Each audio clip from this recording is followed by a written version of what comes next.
Good afternoon, beautiful people. It is the Sunday show on this, the 22nd of February, and I'm so done with February.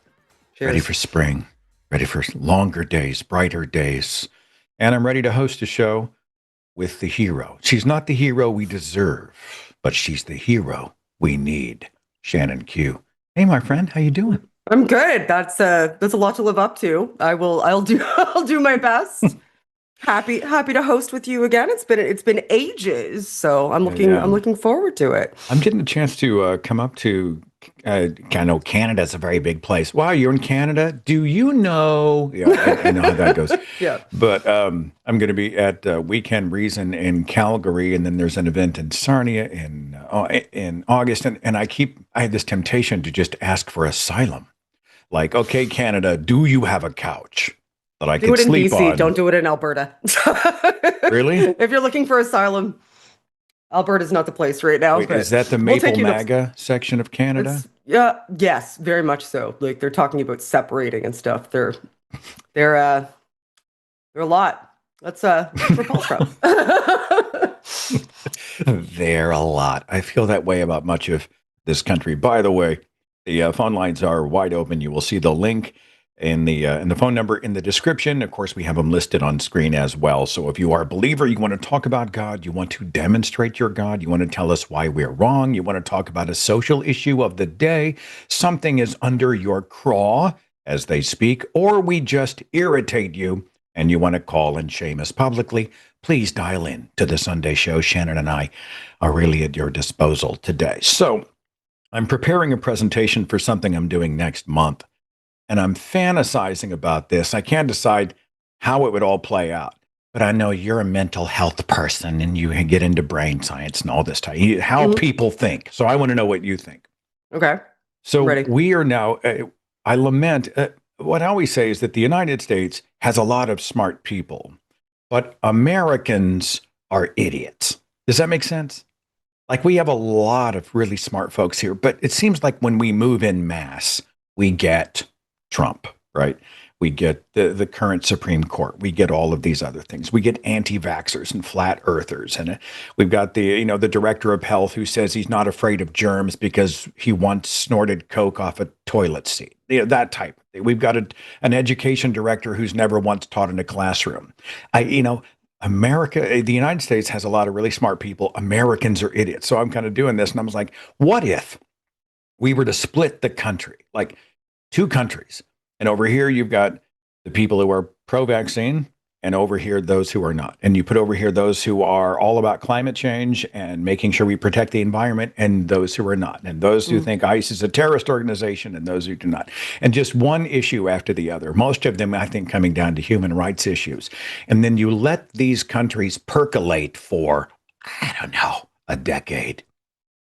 Do you think that the anti-vax, flat earth, germs don't exist, batshit crazy crowd would eventually come crawling up to the borders of the other United States and beg for help? Hey, we're dying of measles. Would you please help us? I don't know. Do you ever think about stuff like that? Like, what if the intelligent weren't tethered to the stupid? Maybe that's what I'm trying to say. Do you think it's that they're stupid, or do you think that it's kind of like a failure of the education system? Because I'm a huge advocate that source methodology or research methodology both should be taught. Basic logic should be taught, and also media literacy should be taught. But the education system in most places is designed to, make good workers. It's surrounded like just rote memorization of topics and subjects.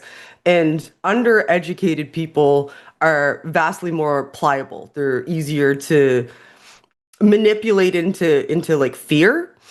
And I think in a capitalistic system, because there's such a massive wage disparity and in the prosperity of one group of people versus another, people psychologically look for, a villain to blame for their situation. And I think the American media, especially since news has become more entertainment and has less integrity, um, has instead chose to kind of like pander to people's worst base sort of tribalistic instincts. And that entrenches people, and then it's reinforced because that education base isn't there. They don't know how to be properly skeptical and look into the claims appropriately. Like even if they look into it, they'll see another article that's, written by somebody who thinks like them, that's an editorialized article rather than, a facts-based article. And they don't know how to recognize that bias. So that makes them more pliable. So I don't think that it's like a dumb people versus smart people. I think that's the wrong paradigm, I in use the my word opinion. stupid in the colloquial sense. I did a speech recently about identity, right? Hmm. How people are very tribal. And so if you are an anti-vaxxer, that's actually an identity. You have a community. There I are agree. consequences if you leave the group. You get Hmm. reinforcement. You get a superiority narrative. And we Hmm. all know that many, many, many, many really intelligent people can fall for cults and can be indoctrinated or just fall for bad ideas. I met engineers who believe that 9/11 was orchestrated by George W. Bush. Hmm. And I'm like, all right, the guy who was an idiot about everything else in his life somehow pulled off the greatest conspiracy in the history of the country, Hmm. and no one ever found out about it. Yeah, yeah, right. He wasn't unintelligent. So some might come after me for my use of the word stupid. It's really probably more a product of my frustration. I mean, it's the That's fair, 21st valid. century, Shannon, that people deny germs exist in the 21st century, and I just want to grab half of the country by the shoulders and just shake them like simultaneous shaking until something comes loose. It's Um, terrifying, eh? What do you think people are too capable that of. religion plays a part of that? Like right now, they are accepting the word of authority that they trust because they believe much of that authority has been divinely placed. Right? If Trump is sort of I hate to say, but he's the king on the chessboard, Hmm. and then he's put all of his little minions all around him. We're supposed to trust them by default, and all he has to do is wave a Bible. And therefore, somehow this is all divine destiny. And I think, well, does Christianity or any high control religion condition people to respond to authoritarians, right? Because Christianity at its source, and I know the progressives would argue, but it's an authoritarian faith. That's not unfair, is it? I think that it's definitely an authoritarian faith, like at its base, obviously, because there's consequences for not believing Yeah. in the deity. So, and you have to obey his every command. I think that's basically definitionally authoritarianism. I think that there's a subset of Christians who are just team us and they see this administration as advancing what they see as their interests. So they're invested in it selfishly. But there's a subset of Christians who maybe don't feel exactly like that. But there's an epistemology issue, I think, because you're taught to believe things solely on faith as well, too, right? So you're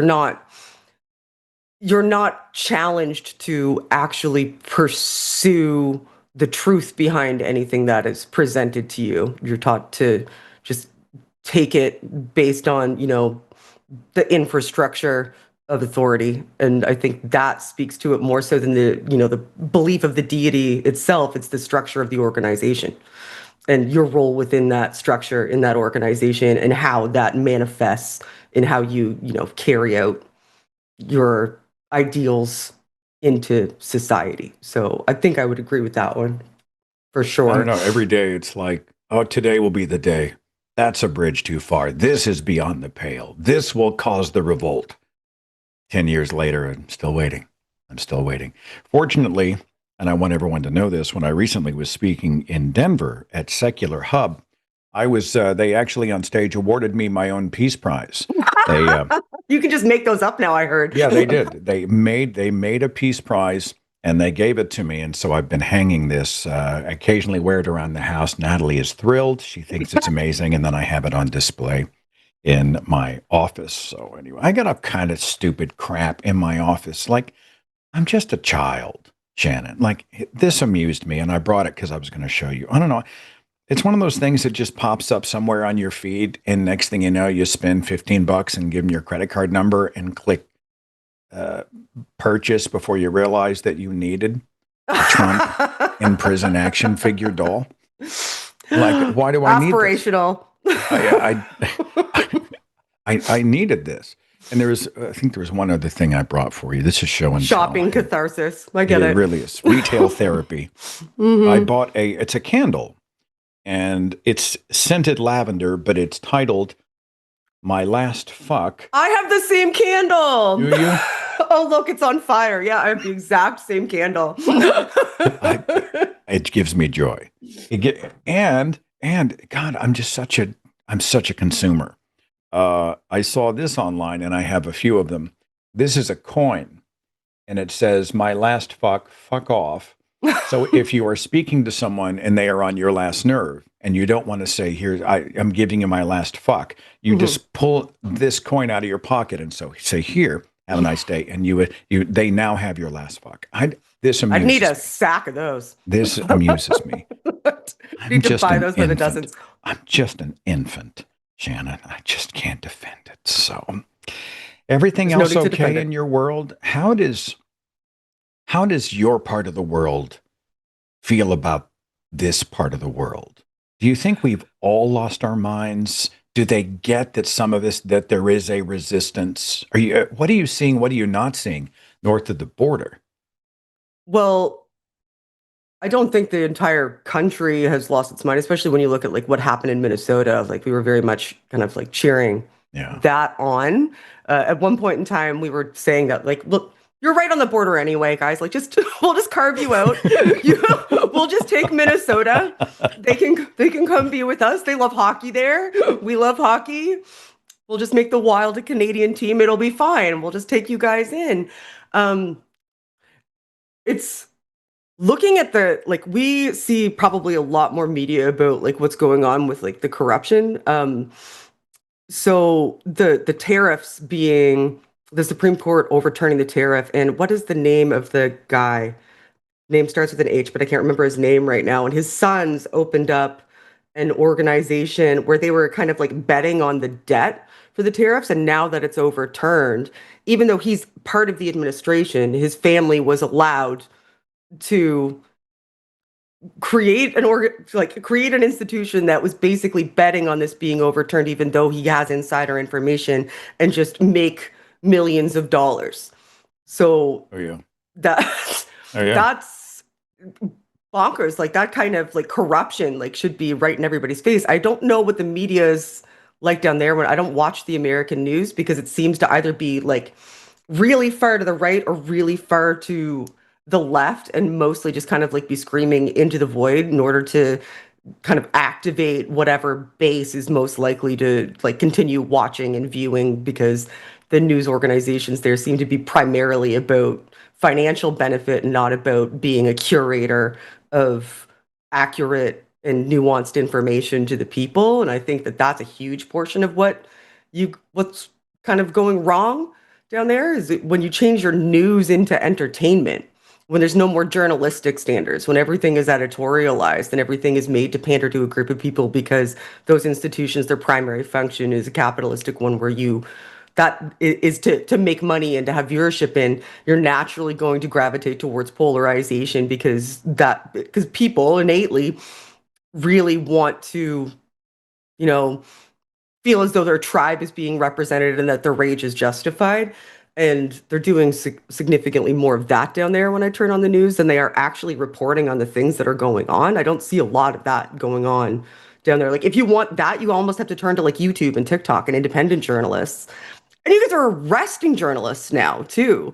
Don Lemon and the woman for just covering a protest within a church. And church that they were protesting, that guy was in fact the head of one of the like organizations that was terrorizing the community, and I feel like that's a justified way to like represent your displeasure with that, is to kind of like show up and protest. They didn't harm anybody, they were just using their freedom of speech, but apparently that only counts when you guys want it Yeah. to now, or when it's convenient. I mostly just want to take everybody that I know up here and be like, okay, you guys can be in Nova Scotia. We've Yes. got space. You can you can come stay with us and be safe. It is such a good point.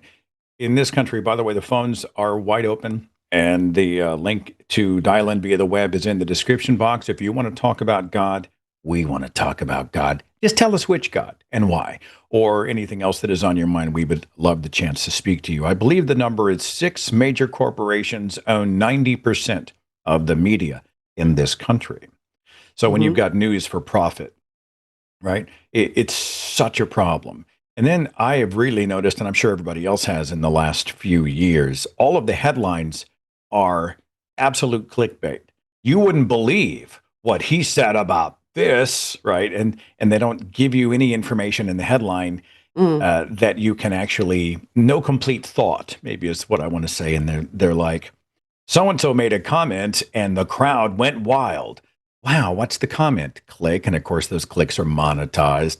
And all of us have just become commodities in this sort of newsotainment sphere. I Hmm. know that many people, Heather Cox Richardson, she's not a journalist, she's an American historian. She's got a massively popular platform on Substack. I know a lot of these journalists are like, screw you, corporate media, and they're kind of going to do their own thing. I wonder if there will be an underground of which becomes more than an underground of people who, I don't know, they decide, screw it, I'm going to go and I'm not going to have to abide by anybody else's corporate rule. I'm going to go do my thing. And then will that turn into something? But I don't know what the future holds. You know, if they just put you in charge of the world, Shannon, things could be fixed just like that. No, I don't think so. I don't have the attention span for it.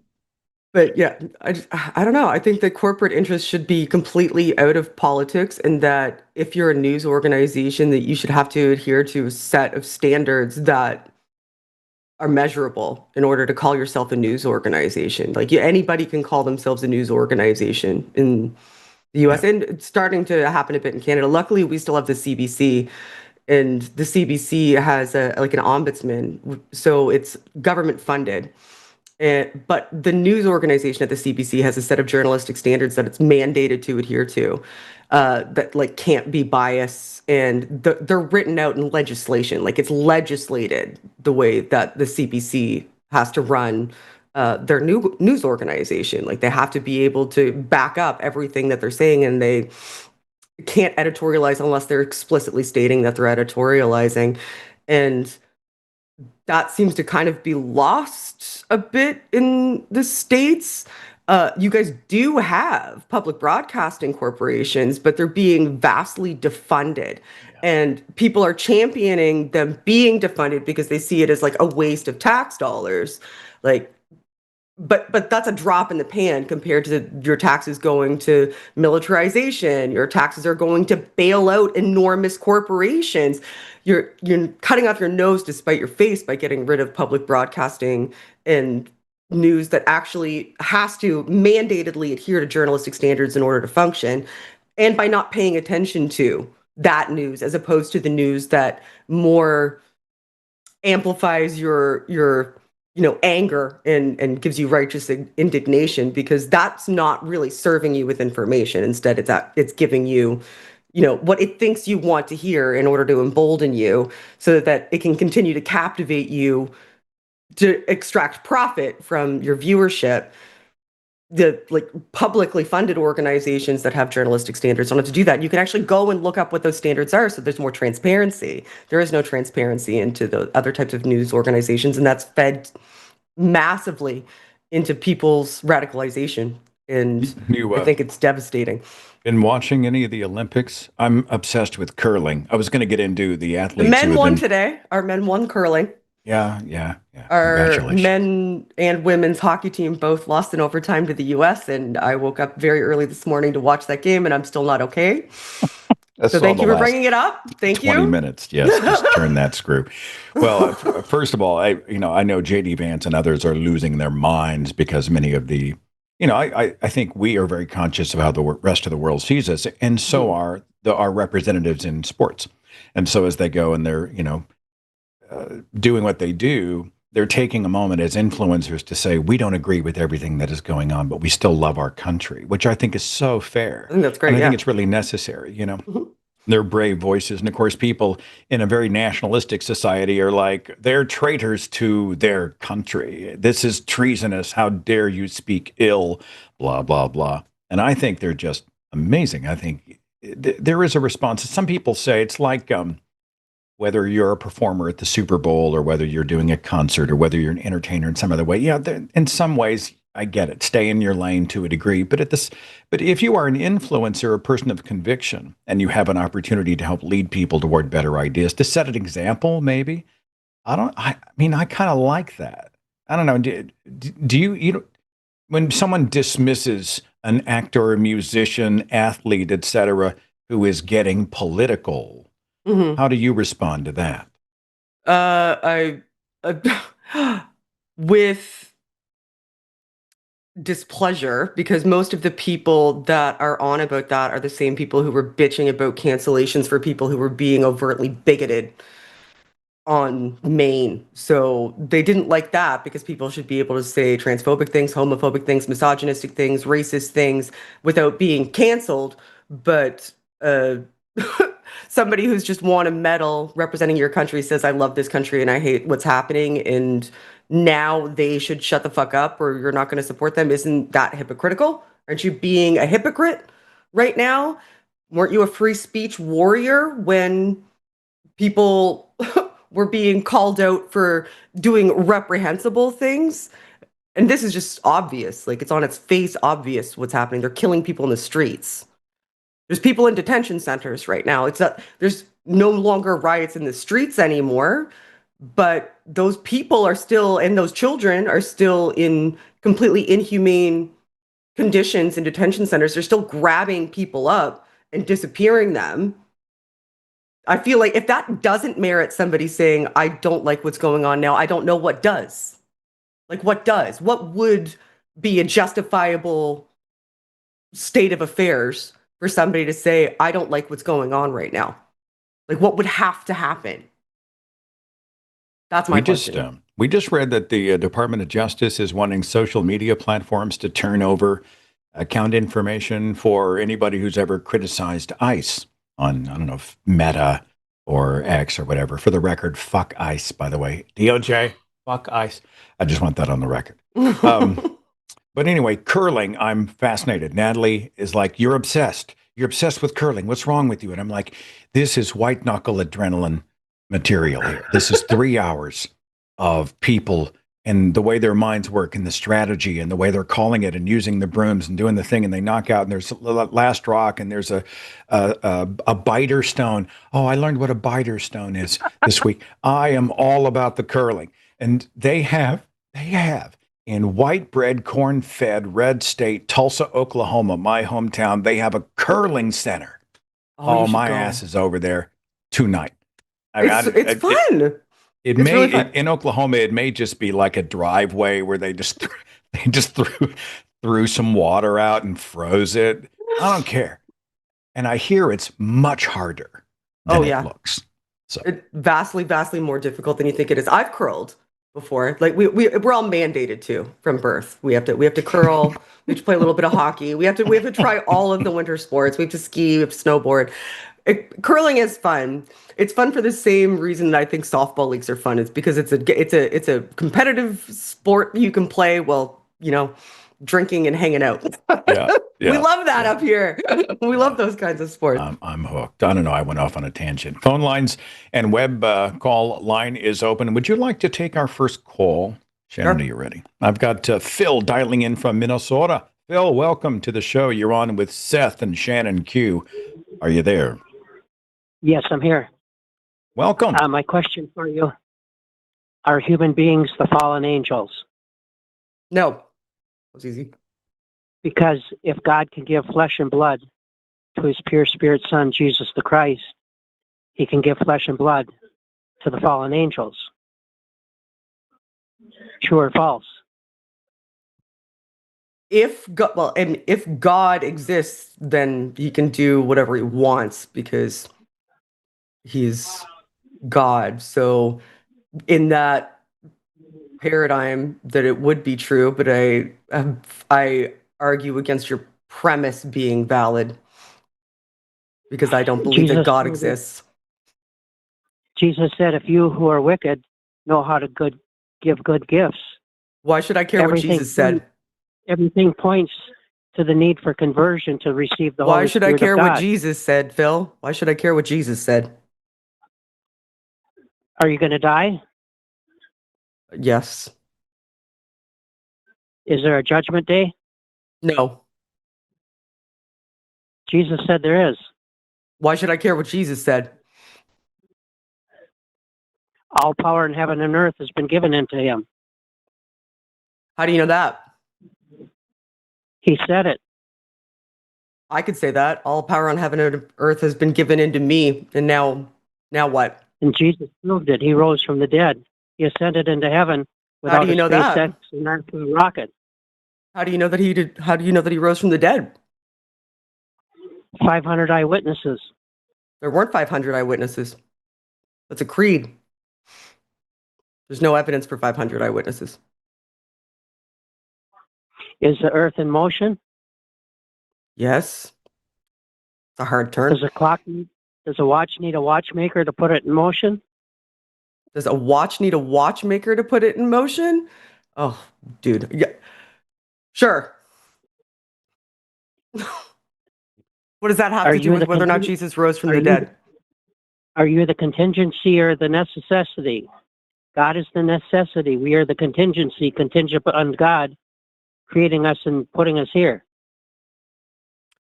So you're saying that I should, you jumped a few steps here. So I should believe that Jesus rose from the dead because God exists, and you're arguing that God exists because of the contingency argument, which means that everything has to cycle down until eventually there's a prime mover. So why isn't matter and energy existing eternally an option? Why isn't that an option? Because there's no reason that it couldn't be. Matter, energy, and time are a triple trinity. You can't have matter, energy, and time without each other. If you don't have time, when would you have matter and energy? If you don't have space, when would you have matter and time? And so on. Well, energy is the only thing that can't be created or destroyed, right? Energy can be neither created nor destroyed. True or false? Not by humans. Not by not by anything that we know. So it is viable to assume that, energy is an eternal constant. Why wouldn't it be? Say that again. It is viable and feasible that energy could exist eternally. I'm not saying I know for a fact that it does, but it's viable and feasible physically based on everything that we know now. So why couldn't that be the eternal constant, which would mean that there is no hard stop for contingencies? If there's no space, where would the matter and energy be? If there's no time, when would the matter and energy come into existence? You just need energy. You just need energy. I'm just saying energy. What does it matter? Energy flows. It has wavelengths. It needs space. No. Energy is moving. No. Energy is a frequency. That doesn't make any sense and isn't entirely accurate. So are you just going to refuse to acknowledge? Travels in wavelengths. Oh, for the love of God. And it moves. It conducts. Go ahead, Seth. Bill. Tag, you're it. Can I jump way back to Jesus? Go ahead. How do you know Jesus even existed? Because if you look at the documents, there's more historical evidence about Jesus the Christ than any single person on earth. The whole world What calendar documents? is reset at the Which resurrection and documents? crucifixion of Jesus Which the Christ. documents? 6 Which Roman documents? historians, non-Christian historians, Origen, Josephus, Pliny the Lesser, and 3 others, Tacticus, they recorded that this guy died and rose from the dead. Well, if I may pause you for just a moment, Phil. Historical proof. Josephus was roughly 90 to 100 CE, roughly 50, 60 years after the alleged crucifixion of Jesus Christ. They were not contemporaries. We know this wasn't eyewitness testimony, and we don't have any contemporary accounts of a Jesus at all from that time period. I think you're blowing smoke.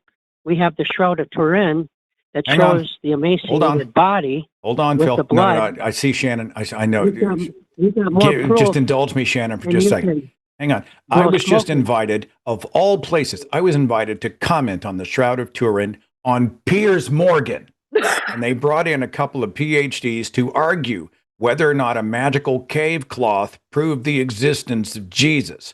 And the whole time I'm staring at both of these people going, you got to be shitting me. Because even if it was a human being, it has been dated to the medieval era, not to the 1st century. And if it's a guy, there's no indication that it was a Jesus. Who knows who it might have been? And we know that it almost certainly wasn't a person. Don't throw the Shroud of Turin at us. That's debunked. It's a fake. That's supernatural miracles holding the crucifixion before us 2,000 years later. The newest tests that aren't carbon dated, the newest 3D X-ray tests show a man emaciated with blood that was the result of blood from a person getting a hell of a beating. Everything Phil. from the Shroud of Hey, Turin Phil. matches the gospel. Hang on. If Rome executed 100,000 people by crucifixion, what are the chances one of those cats was Jesus? Let's just say the dating thing and the supernatural blast of white hot light that can't be explained in the natural world. Let's say all that bullshit is true. Did Jesus sign his work? Was he lying there in the tomb and he said, well, shit, they're not going to know this magical cave cloth is me. Hang on just a second. Let me initial this sucker and I'll draw a little heart, right? Jesus loves. And then that way people in the medieval era can have it. And then it will be discovered in the 1900s. And that will somehow prove my existence. Does that wash for you, Phil? Phil? Is there deceit in this world? Hello, Phil? No, like don't move off. Like Phil, like you. As soon as you're Phil, as soon as don't you're make cornered, me use it. Don't make me use it, Phil. Phil, as soon as you're cornered, you move to another subject. Instead of saying, acknowledging that you don't have a counterpoint, you're like, well, what about the start of the universe?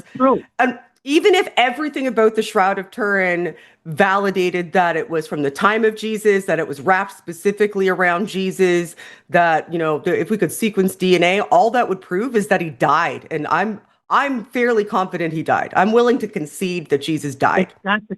It's got the marks from the crown of thorns. It's got everything. All that does is prove that even if I grant everything, which I don't, all it does is prove that he died. Everybody dies. I meant to mute him and I dropped him by accident.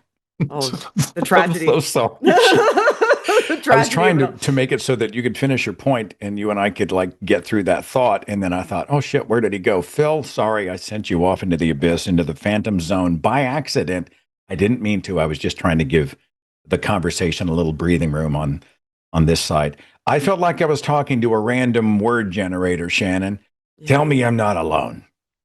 No, you're not. It's frustrating to me when you try to have like a normal human conversation with somebody. And as soon as you get to the point where they need to answer a question they don't have an answer to, they immediately shift to a completely different argument that has nothing to do with the point that they had just asserted as some sort of fact, but weren't willing to support. when push comes to shove. Like, where did he start? He started, I think, with Jesus, and then he was talking We're about fallen angels. like That's fallen where it angels. started. Yes, We're fallen fallen angels. Something about how God could make the angels creatures of flesh, Mhm. and therefore we are all fallen angels, or we could be. And then I think we got into Jesus, and then all of a sudden we're vibrating. Everybody's vibrating. And then the beginning of time. It always goes back to the beginning of time. Like if you have to retreat to, well, how does the universe come to be? You whatever point you were making, you just lost. Yeah. Right? If that's where you have to retreat to, you don't have any other valid points. If you have to go to the literal beginning of time. The Shroud of Turin is Tell me more fucking about your Pierce Morgan Shroud of Turin thing. That's fascinating. Jeez, like I don't know how they must have just Googled. We need a counterpoint that would get clicks. Type atheist into Google. My name pops up because I've been doing this a long time. All right? Not because I'm any better at it than anybody else. I've just been around for a while. I'm sure Because I you're pop our right president. up. And this is what Piers Morgan's staff does. They ping you 2 hours before you go live. And they say, we need someone to comment on this subject, which tells you how much they really care about research and all that. They already had the 2 PhDs. One was this Preston Wood pastor that was so full of shit that if you gave him an enema, he would disappear. He was talking about the first century, proving that the shroud was real, and he was just such a car salesman. And then there was another PhD, and he's like, nah, this has been dated to the medieval era. It's crap. I'm a Christian, but even I know the shroud's bullshit. And so finally, after they talk to these 2 shroud apologists or counter apologists, they say, well, let's bring in a guy who thinks it's all a bunch of crap. Da-da. And then I show up for the last 4 minutes. And I'm like, what am I going to do with the 4 minutes on the shroud? And I thought, well, I think we're swatting at symptoms here. They're already talking about the magical cave cloth as if Jesus was a God man, right? Yeah. I mean, that was just sort of pre-accepted for them. Well, was it the cloth that belonged to the crucified and risen Christ, or wasn't it the cloth that belonged to the God-man, Jesus Christ? And I was like, hang on just a second. You guys have drawn the Jesus story from the same book, and I'm doing this from memory, but this is the gist. I said that talked about humankind's originating from a cosmically conjured dirt man and rib woman in an enchanted garden with a talking snake, and they engaged in an act of rebellious fruit munching so that then they would have to go cover their loins. And there's also talking donkeys in the Bible, and giants and flying chariots of fire and magic mud and supermen who gain power based on the length of their hair, and a super baby that's born of an unwed teenager via ghost sex so the offspring can become a bloody meat pinata to save humankind from the hell that God created. I just went off on my spiel, and these 2 just looked at me like what the fuck have we got ourselves into? I'm sure they thought I was going straight to hell. Do not pass go. Do not collect $200. He's you going definitely are. straight to hell. 100%. I've been saying that for years. The Shroud apologist didn't have an answer. He's like, and every apologetic he gave was wrong. He said that Matthew, Mark, Luke, and John wrote the Gospels, which are written in the third person about Matthew, Mark, Luke, and John, blah, blah, blah. So, but it was just, Piers Morgan isn't looking for truth. He's looking for clicks. And I knew that going in. But I thought, well, maybe I can inject a little bit of, I don't know, counter a little bit of the narrative when I went in there. But, Joe Rogan, right? #1 podcaster in the world. And this is a commentary on us as a society that we have made this guy so popular and rich. He sees the Shroud of Turin. He's like, hey, bring up the shroud image on our big screen. Wow, that's really impressive. And I'm screaming at the monitor, Joe, how gullible can you be? Do you watch? Are you aware of Joe Rogan, Shannon? Oh, I'm aware of Joe Rogan. I just like Joe Rogan.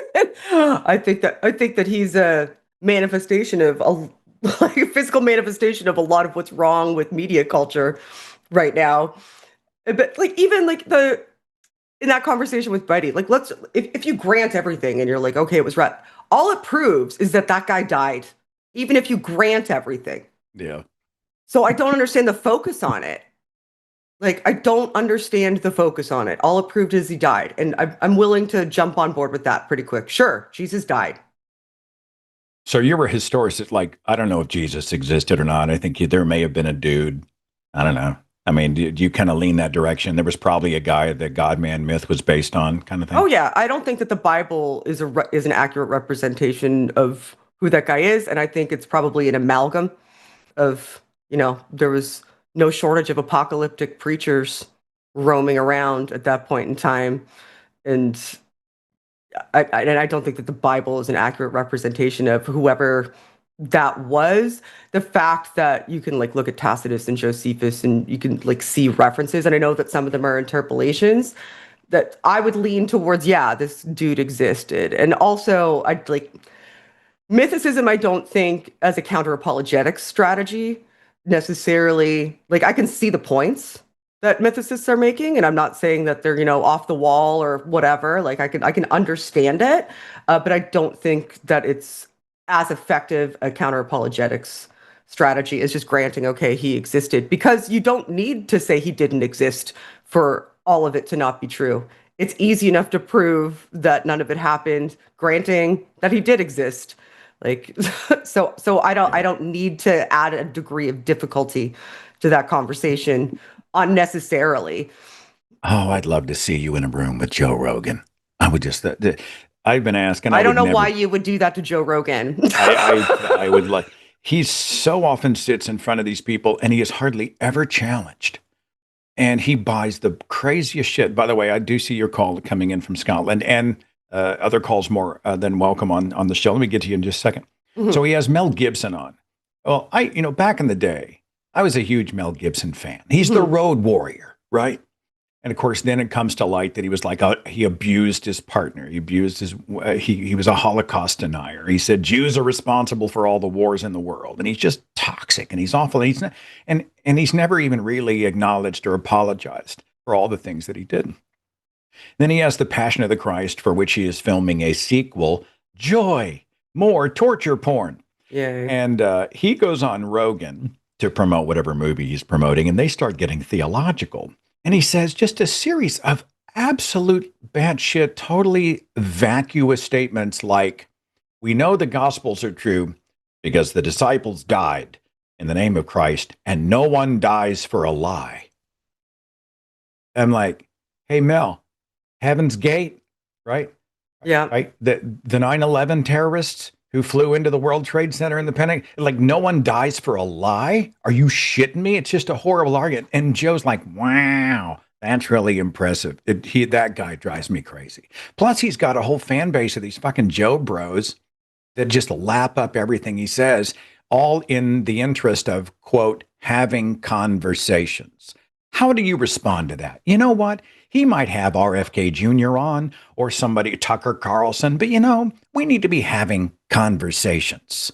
How do you respond to that? I think you can have conversations without being vapid and on skeptical and unchallenging. And I think that he's vapid, unskeptical, and unchallenging.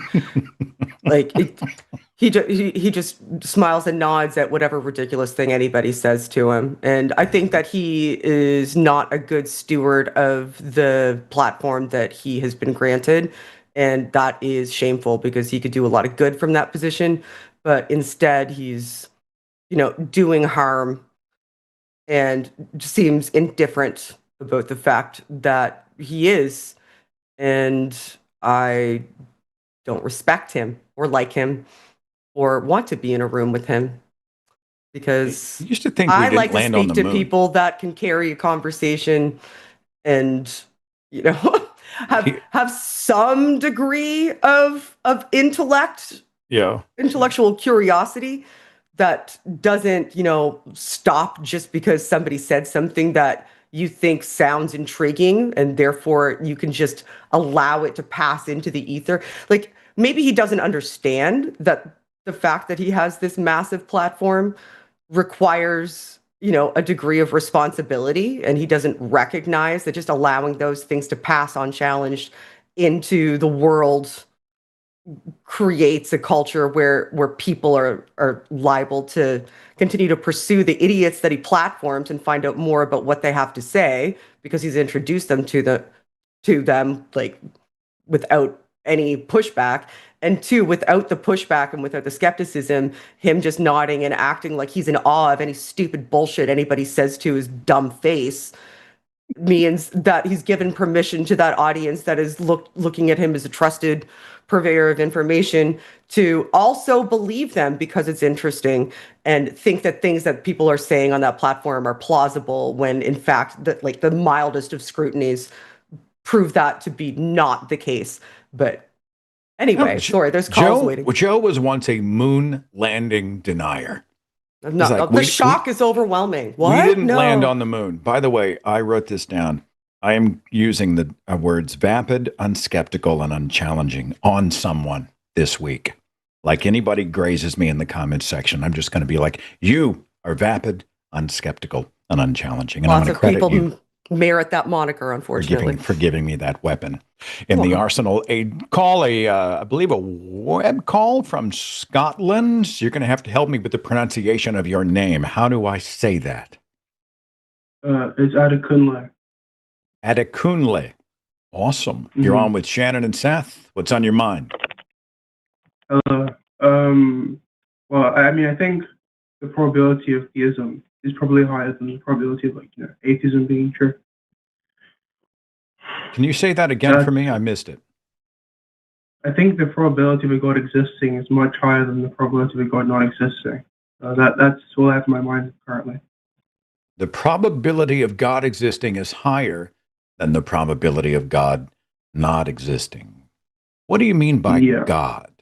Like a personal God or a supreme something? Or what are you talking about? I just mean any being that's, all-powerful, all-knowing, and all-loving that creates the universe. That's all I mean by Godhead. So are you talking about like the tri-omni God? Yeah. Mm-hmm. So a God that is omnipotent, omniscient, omnipresent, and omnibenevolent. Well, I didn't mention omnipresence. I'm not committed to that, but okay. But omnibenevolent, omniscient, omnipotent. Yeah. Those three?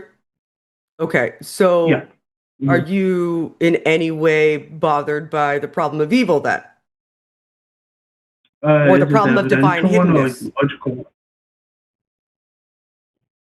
I'm sorry, I couldn't hear what your response was. I couldn't hear what your response was. Are you talking about the logical problem or the evidential one?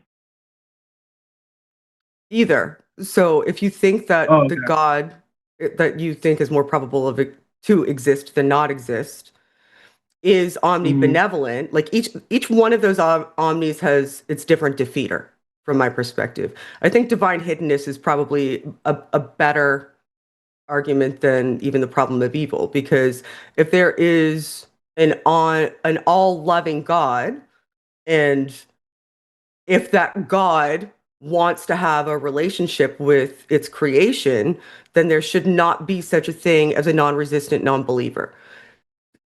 Right? Mm-hmm. Like that should not be the case. Yeah, I mean, I would agree it's unexpected. I don't really know why I'd be committed to the view that God wants to have a relationship with creation, though. I'm not exactly sure I'd be committed to that. So what does omnibenevolent mean to you then? If it doesn't want a relationship with its creation, it's all loving, what is it loving? Well, all I mean by omnibenevolence is that it's all good. Like all of its actions are good actions. That's all I mean by all good. But I don't know if having relationships is a good action, so I couldn't really. Okay, then the problem of evil would be a defeater to that, because all of its actions are not good actions, because pain exists, suffering exists, disease exists. Sorry? And though pain, suffering, and disease exist, and those would all be components of its creation, that it was, because it's omniscient, it's aware of those components and created them anyway, so it can't be omnibenevolent, right? Well, I don't know. Wouldn't that assume that these things are bad? I couldn't hear wouldn't what assume that those things are bad? Oh yeah, I mean, I think that really works if you assume these things are bad, right? So is nothing bad then? What does the word bad mean to you then? I think when I say something bad, it means that you ought not do that thing. I don't think you can really do diseases. that doesn't really make much sense to me. Okay, so you're speaking specifically about actions then, right?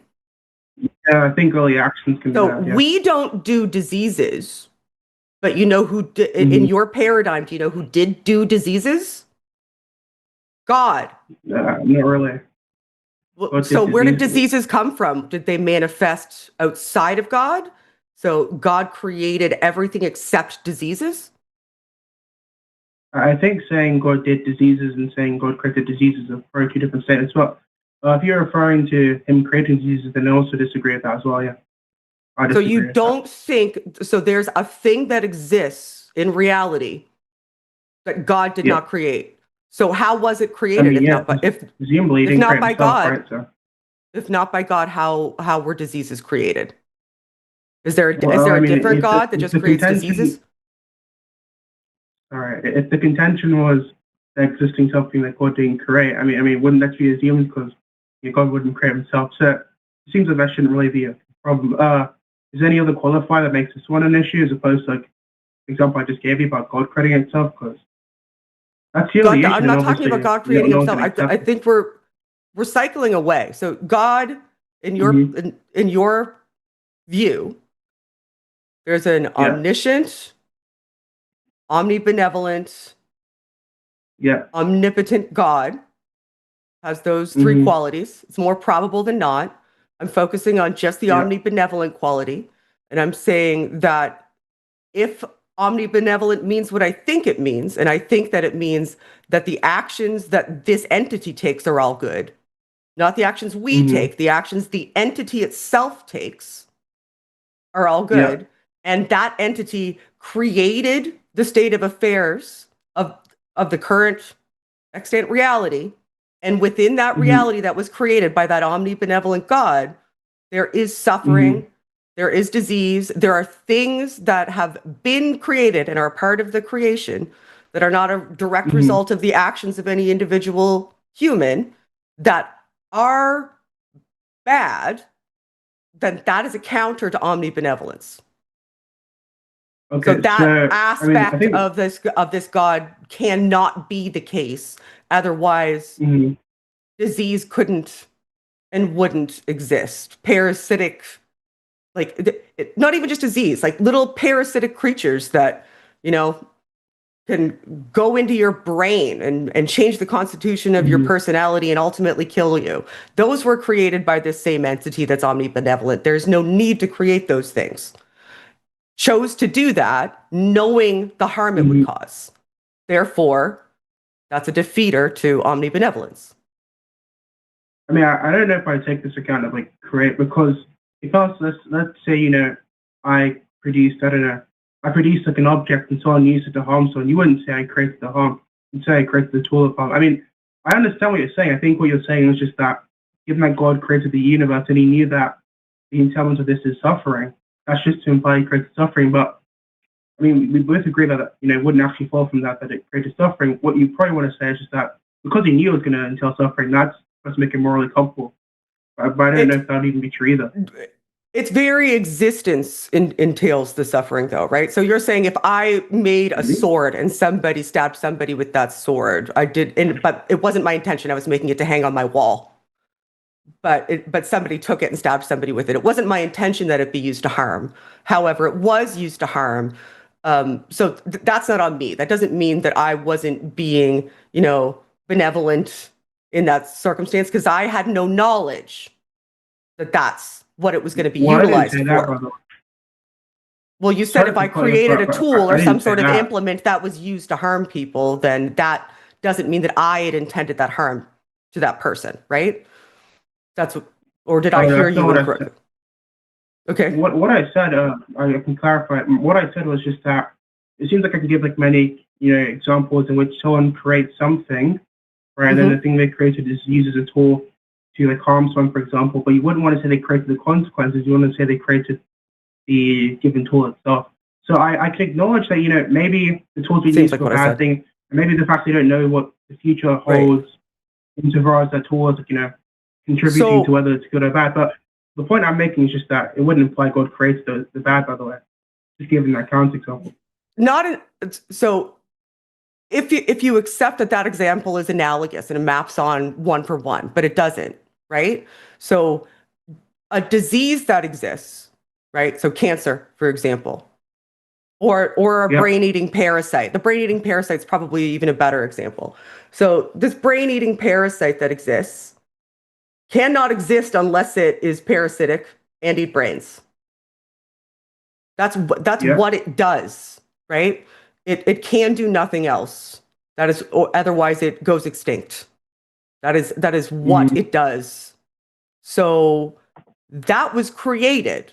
That is a thing that exists that was created. That wasn't a tool that was created and utilized against its purpose. That is, in your perspective, based on my understanding, that is its purpose.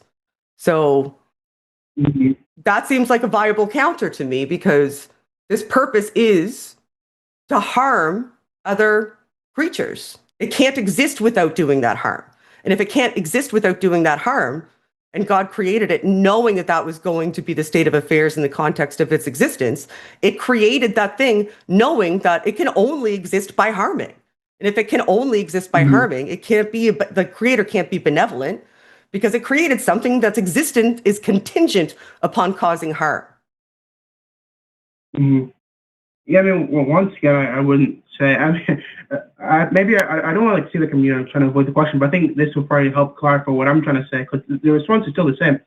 Look, and correct me if I'm wrong. What you want to say, well, I think what you're trying to say is that if something creates, let's say, a state of affairs, and that state of affairs entails something else, then they create that something else, right? But I've already given counter examples you agreed with, so obviously that just wouldn't be true. So I do agree God created a state of affairs. I do agree that, parasites and such are byproducts, they're entailments of the state of affairs. That's just not to imply that God created it, because we already know that the statement's false. They're not a byproduct of a state of affairs. They're a necessary component. Like, he could have just not created parasitic creatures whose sole existence is dependent upon harming other creatures. He could have just not done that, but chose to do it, knowing that that was going to be the state of existence. And you're also ignoring another component of your triomni God.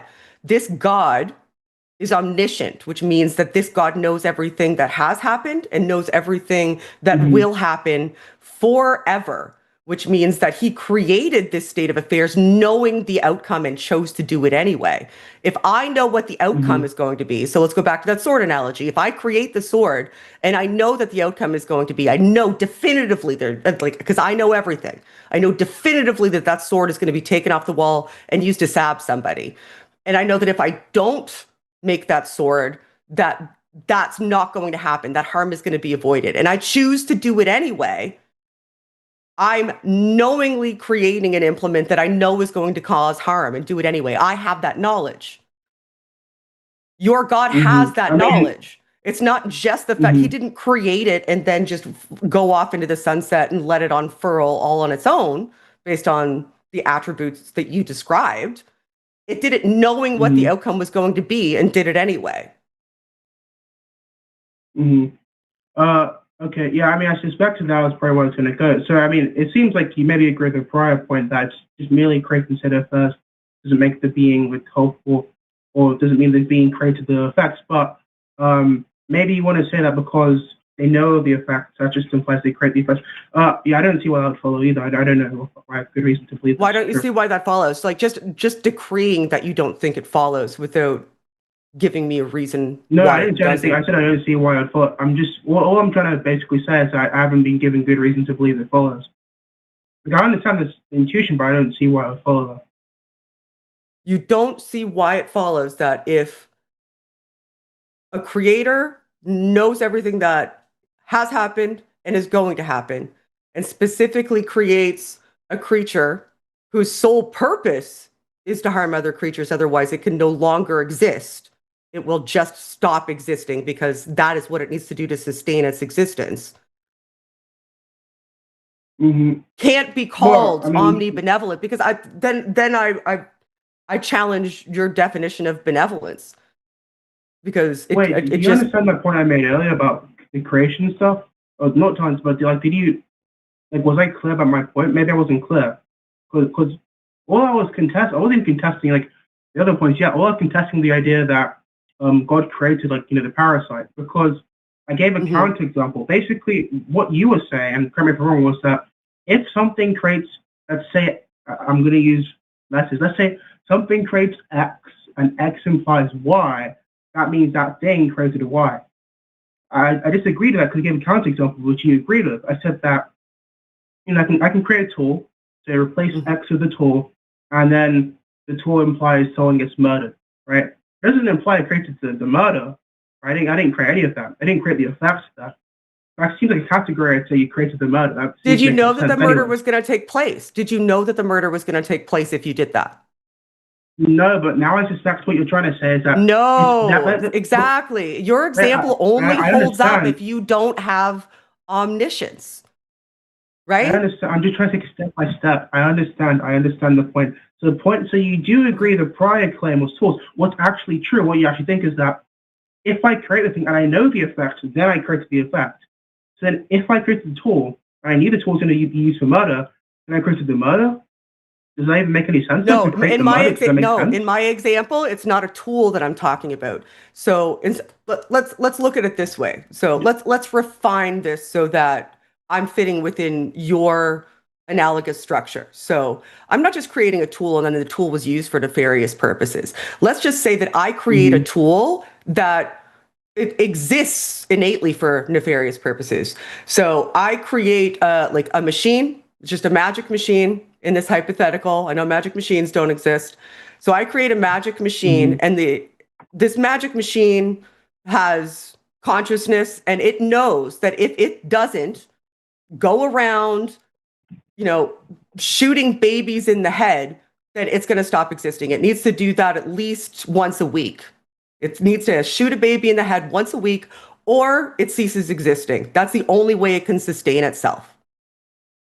My magic baby shooting machine that I created exists for the sole purpose of shooting babies in the head.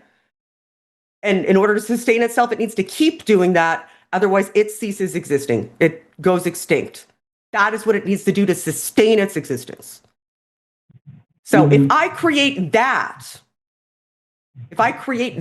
that this magic machine can only sustain its existence by harming other creatures, I'm not just creating a tool that's used for nefarious purposes. I'm creating something that exists solely to cause harm and forcing it to sustain itself by causing harm. Otherwise, it ceases to exist.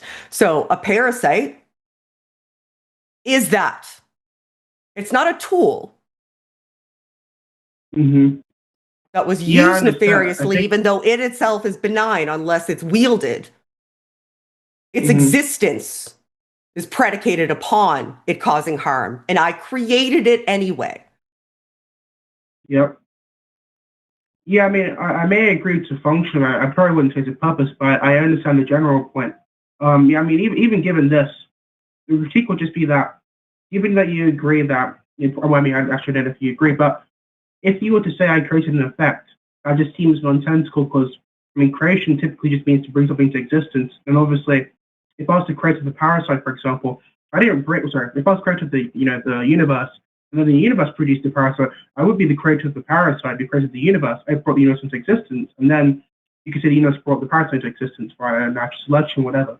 So it just seemed like nonsensical to say I brought it into existence. That's the first point. But then you're also saying that because I knew that the universe was going to bring the parasite into existence, that means I brought it into existence.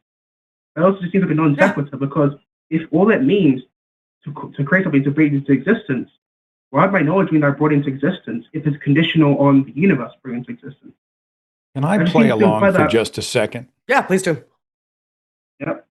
So what you're saying is, I have actually two questions. What you're saying is if I'm a creator and I put together a machine that cycles and agitates and is covered with sharp edges, razor sharp edges, something that is extremely fast and mobile and whatever. And I've made this machine very dangerous to touch. And I unleash it into a place where it will have contact with living things. I let it go. I just made it. And then it goes off and who knows where it is. And then it comes in contact with flesh and blood creatures who could be harmed by it. you know, the razor blades, the sharp edges, the sheer weight and force of it could harm or kill people.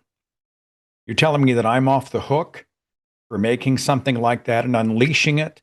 Because even though if I was God, would already know the name of every person, the circumstance of every injury, I would already know the body count well before I ever put the first screw into the machine.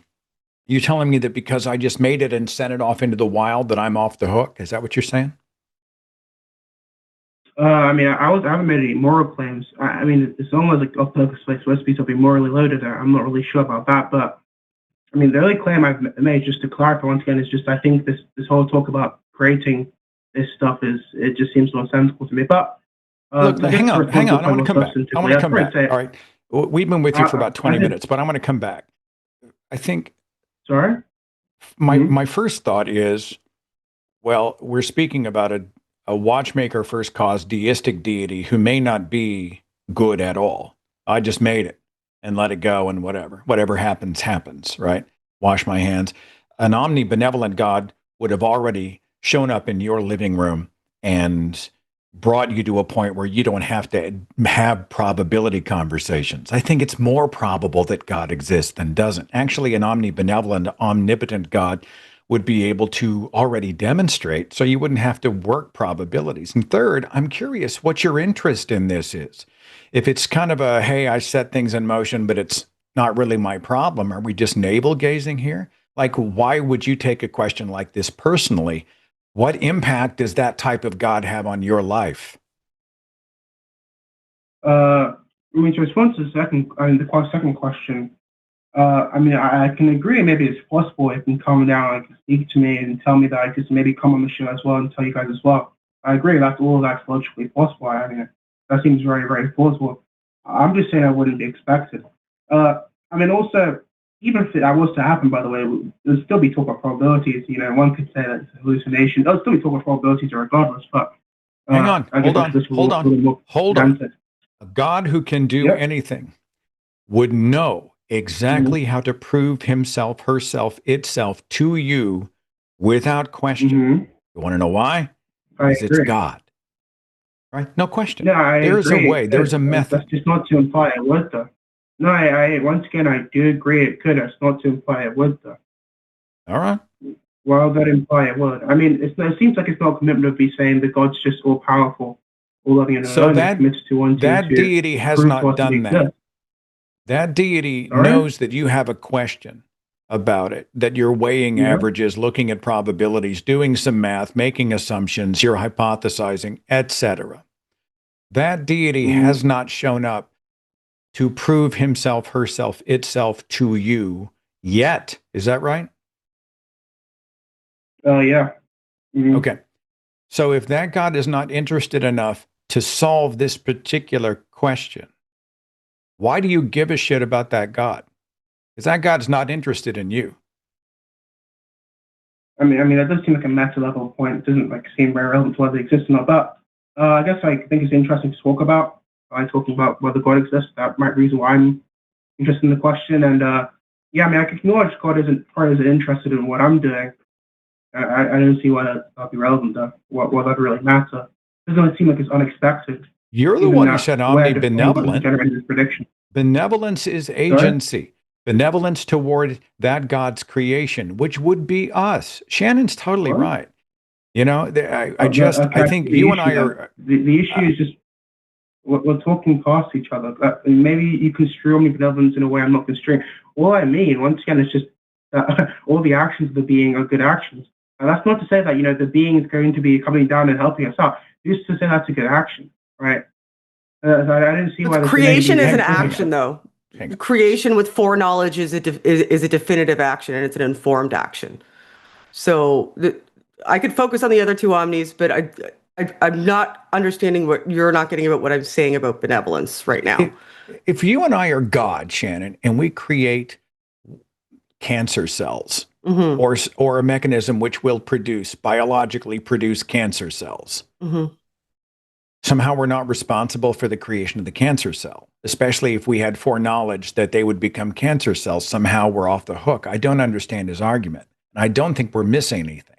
The problem I have with it is it's like saying that even though I know what the consequences of my actions are going to be, I'm not culpable for them and I can still call myself good. That's what it seems like to me. Because you're saying, well, God created the universe and all of these things came out of that creation. That's, really not his responsibility, even if you take into account the fact that he knows what the outcome is going to be prior to taking the action. So if I knew what the outcome of any of my actions was going to be prior to taking it and still chose to do something that was going to be harmful, then I couldn't call myself good. Nobody would call me good. You shouldn't use the word good in that way because then the word good or benevolent loses its meaning.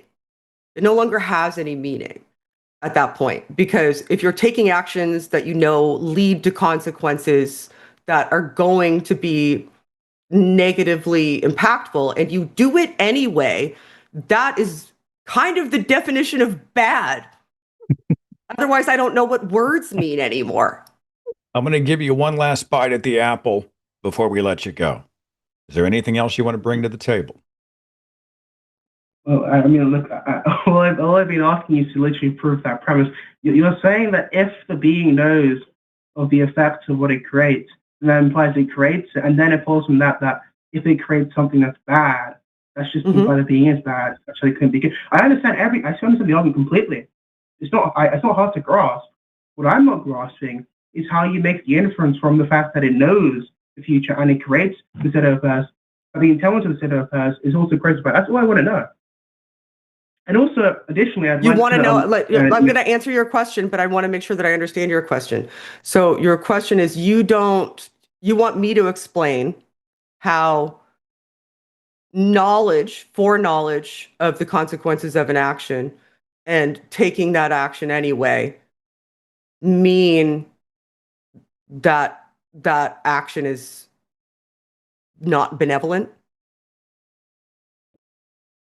Is that what you were asking me? Can you hear me? Oh yeah. Okay. I mean, no. Because explain seems to imply it's true. I just want, I guess the proof. Maybe that's the best phrase, the best term to use. I just want the proof for that, really. So you want me to provide proof? Let me see. I want to make sure I'm fully understanding your question. So you want me to provide you proof that doing something harmful and knowing it's going to cause harm isn't good? No, that's what you want proof of? Just rephrasing about it for rhetorical effect. What I asked you, I could say it verbatim, what I'm asking you is just to prove that if the being has foreknowledge of what it creates entailing bad things or bad effects, while firstly, he created this bad effect, secondly, why that imply the action is bad? Because there's two assumptions.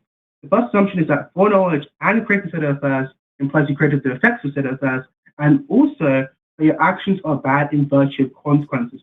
Those two things need to be proven because there's many other views like deontology that reject such things like that. That's all I want to know. So let me see. So your perspective, one sec, Seth, and then yes, we'll go to the next caller. Now I want to wrap my head around your perspective because your perspective seems to be that you can create something knowing that the effect of that thing is going to be detrimental, knowing it, definitively knowing it, knowing that its creation, and in the instance of the parasite, knowing that its purpose is to be harmful. But you creating something that you know's entire purpose is to harm isn't. What? I haven't even made any claims. All I'm doing is literally. I'm trying to understand your perspective. I'm trying to wrap my head around it personally. That your perspective, like how. Well, that's not true. What I'm saying doesn't make sense. I haven't given any perspectives. It's kind of obvious. I'm literally just asking you to prove it. I didn't disclose whether I believe it's true or not. It seems to imply that I'm actually agnostic to it. I just want good reason to believe it's true. That's all I'm asking for. I'm not saying that I affirm a view like that or affirm the negation either. I'm just trying to get the proof. And I think it's kind of obvious, I guess it's just for rhetorical effect to say that, I'm positing such a view, because I'm not positing anything, I'm just asking questions. It's not for rhetorical effect. I'm legitimately trying to understand I'm trying to understand why what I'm saying isn't seeming like proof to you. Well, because it obviously just doesn't follow. Maybe it's empty from acting. Maybe there's some missing premises. I'm not intuiting, but either way, this wouldn't be approved I from know the the typical school. outcome of an action is going to cause harm, then taking that action is harmful. Therefore, I cannot be omnibenevolent. If I know an action I'm about to take is going to cause harm, and I take that action and it causes harm, I can't be omnibenevolent if I take that action. Wait, Shannon. can you hear me? Shannon, can I accidentally hang up on him? I mean, I don't want to. I'm just. Can I accidentally? I will let happen? you go before Seth rage quits you. Call back and we'll chat again sometime. I'm protecting you from Seth's ire right now. You answered his question 20 minutes ago, and he's still asking the same question. I do appreciate your call. May the Lord bless you and keep you, and make His face to shine upon you. Was I not making sense? You were making absolute sense. I think time and again we were talking about somehow an omnibenevolent God is also uninterested. Well, that doesn't make any sense. Well, that you can't be completely complicit or disinterested. I can create a mechanism of great harm, but it's not my fault when harm is done, especially when I foreknow that the harm will be done and to whom and how bad. Before the creation of space-time, I would already know this, and yet I created the harm mechanism anyway. I'm still off the hook because apparently the creation becomes its own little god? And I wanted to get to this point too, especially when you have an infinity of options available to you. I didn't get to it because he was so stuck on the other point. But if I'm a god, that the triomni God that he was talking about, I can do it any number of infinite ways. I have nothing ahead of me but choice because I can do whatever the fuck I want, which means that if we're granting this deity, this being, if we're granting it that type of cognition and agency, that means that I could have done it in a way that everything is, light, love, happiness, and I chose not to, right? It's not even like I flicked a domino and the dominoes were already there. It's not my fault that they all fell over. I chose this state of affairs, even though an infinite variety of alternate states of affairs were available to me. I chose this one anyway, knowing what the outcome was going to be and knowing that I was creating things specifically to cause harm in this scenario. That you would have to be limiting God to argue against that, because you would essentially be saying that God did not have an infinite variety of instantiations that he could have chosen for the universe. He was limited to this one, which knocks off another omni. So every counterpoint knocks an additional omni off or doesn't take one into account, let alone the need for creation to begin with. Like, if I am like a wholly perfect being, wholly perfect ethereal being that is entirely self-sustaining and am completely and wholly content, I can have no wants and needs. You cannot have wants or needs if you are in that state, because you are wholly self-sustaining and perfect. Perfection wants for nothing. So why create at all in that scenario? There would be no need for creation unless you felt there was something lacking. And feeling that there's something lacking is a form of like emotional and mental, I don't want to say weakness, but it's a state of affairs that means that you did not have something. There was something that you were missing that you needed to provide for yourself, which means that you can't be in a wholly perfect state. All of the omnis end up having like very clear defeaters to me, which is why I'm more on the hard atheist side, because all of the definitions are inviolable once they're held up to scrutiny, unless you just say God is everything and does nothing, in which case I don't give a fuck. I don't care. It's the same as saying nothing is nothing. Anyway, sorry. Deistic thing. No, I mean, I get it. How much of it is coffee table talk? Let's what if it when it comes to a deistic watchmaker God, a first cause. Usually it falls into, well, I think there's something out there. Neat. But I'm like, well, if it's uninterested in me, I'm not really that interested in it, right? I mean, because it doesn't have any bearing on my life. And with calls like that, it just feels like sort of this philosophical masturbation and not even gratifying. Like, just like, what does this do for you? I don't understand. What's the point? What are you defending? What is it? If your point was true, you're still talking about it, a deity somewhere that has no real interest in what happens to you or me, even when we're suffering unimaginably. And to me, I'm like, what are we talking about it for? I don't know. Maybe I should be more interested in those discussions than I am. Maybe that's a personal flaw. Maybe that's me.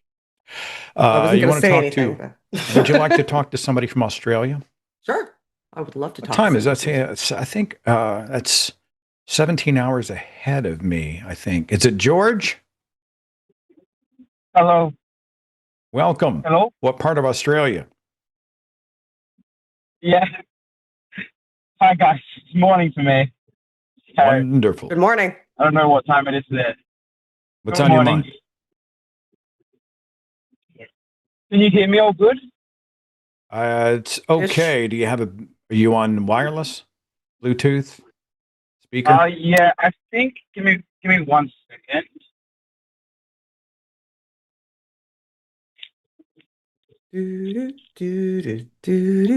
I'm just ad-libbing Jeopardy music. Is this any better? It's Yes, it significantly is. better. Mhm. Yeah. Hit it. What's on your mind? Perfect. All right. So I've been watching The Line for a while, a bunch of different shows, and my main takeaway is like my main point I wanted to kind of bring up today is more of an inquiry, but I'm curious as to why the focus that you guys take is so heavy on like theism, when in my mind, like we see, oppression from all sides of the board. The like Tibetan Buddhist monks with slaves, like Hindu. I don't think if we achieved like a wholly secular society that would go away. I don't think like a lot of our worst world leaders, like, do we really think Trump actually believes in a god and that's what fuels him to No. oppress others? I think, but like at the end of the day, I think it's class, it's capitalism that is weighing the biggest portion of society down. And so my question is, why the heavy focus on theism as this huge problem at the end of the day? Seth and I probably both have different answers. I've been talking a lot. I'll let Seth go first. I'm good. I'm well. First of all, it's the format of this show, which is about the existence of God or the non-existence of God. But if you listen to the opening monologue, you heard Shannon talk quite a bit about capitalism. I've spoken about it quite a bit on my platform. We get into class systems. Yep. We get into unchecked laissez-faire capitalism, which really benefits a very, very few. We live, let's face it, in the United States in an oligarchical system.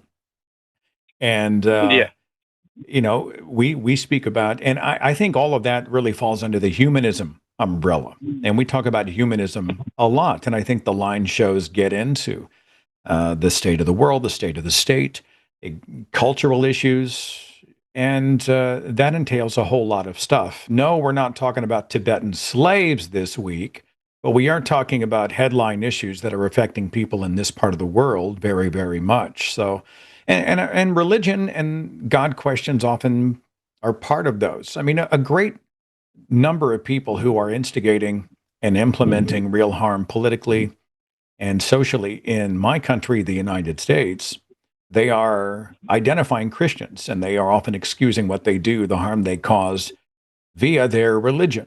Right? God told me, God wants this. We're one nation under God. God wants us to do this, to discriminate. God hates gay people. God hates trans people. God is judging all these other folks. God and the Muslims. I mean, we're talking about social issues all the time, aren't we, George? Yeah. I mean, it's just like, for me, I don't see a world where if you remove that whole Christianity aspect, I don't think, I think they'd still find a reason to oppress us. Is that like, yeah, no, crazy? I understand that. I don't think that's crazy. I'm going to jump in for a second. So I agree with you that, and Seth, that we're kind of in an oligarchical society, that, the manifestation of late stage capitalism is happening right now. And the people who are wielding that power, I perceive them as somebody who's, causing harm, right? They have a certain set of weapons. And if somebody is attempting to harm you, one of the effective ways that you can prevent them from causing greater harm, or having as much of a harmful impact, is to start to take away some of their weapons. And one of the weapons that's wielded, like, inarguably, I don't think you could argue with this, one of the weapons that's wielded is, religious tribalism. That is a weapon that is wielded. So how do you combat religious tribalism and religious thinking and magical thinking?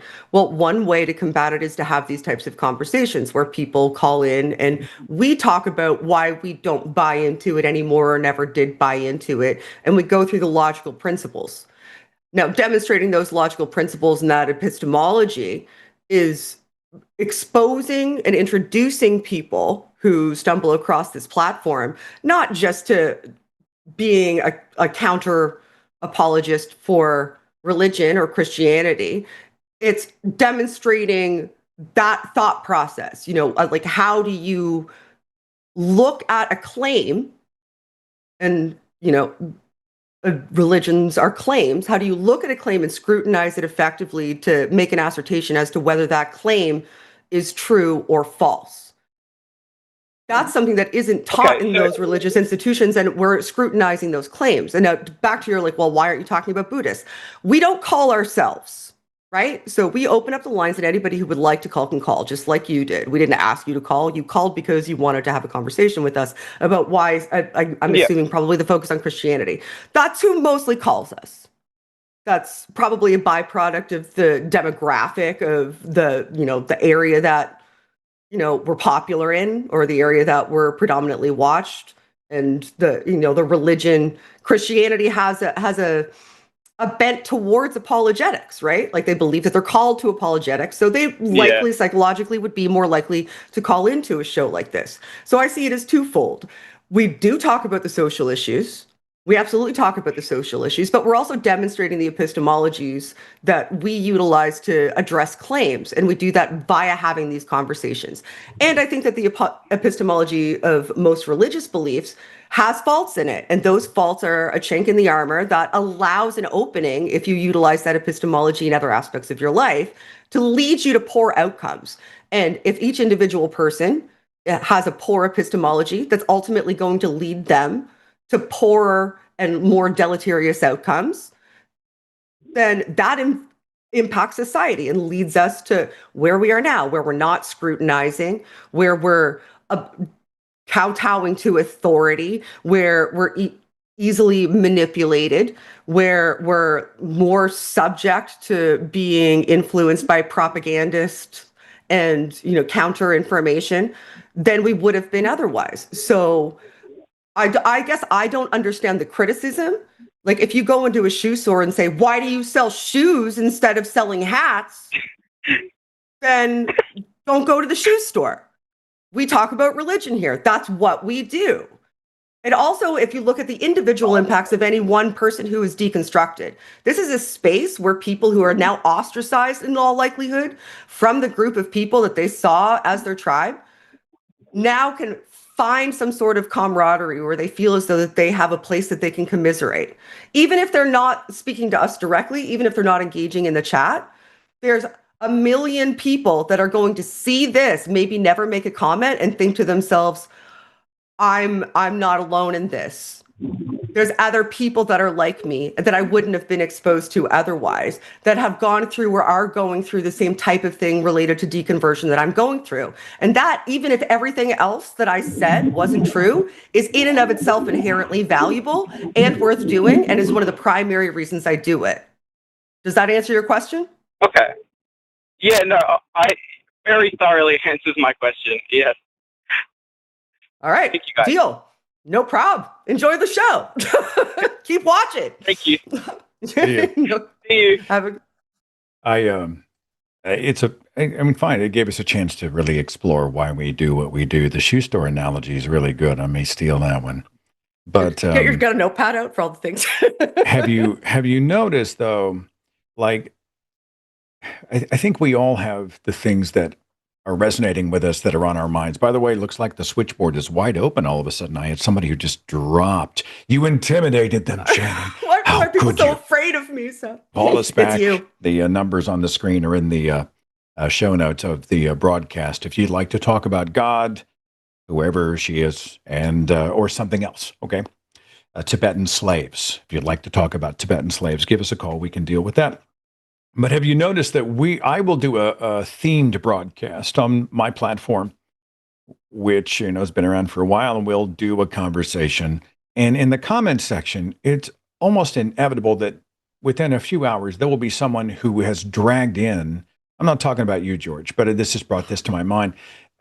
A pet issue that they cannot let go. That's almost unrelated to what you're doing. Yeah. But they shoehorn it in. So, I'm talking to a cosmologist about the Big Bang and the beginning of space-time and the connected life and how all of us are stardust. And we're talking about all of these sort of space-type things. And somebody will show up within 3 hours in the comments section and say, well, feminism is a real problem when it comes to cosmology, right? I mean, it's just literally like, what are you talking about? And I've noticed that people will do that. They show up with something that's very hot for them. And no matter what you're talking about, they're like, well, we have to find a way to make this relate. So I don't know, activists I know see this in their comment sections. You've probably seen some of that as well, right? Somebody walks in and they're like, I would like to throw some unrelated issue on top of whatever you happen to be talking about today, right? Absolutely. With me, it's usually like I'm woke. I'm woke. That comes to me all the time. Or why do I use such big words? That's always my favorite one. Why am I trying to sound smart? Really? Oh my Like, gosh.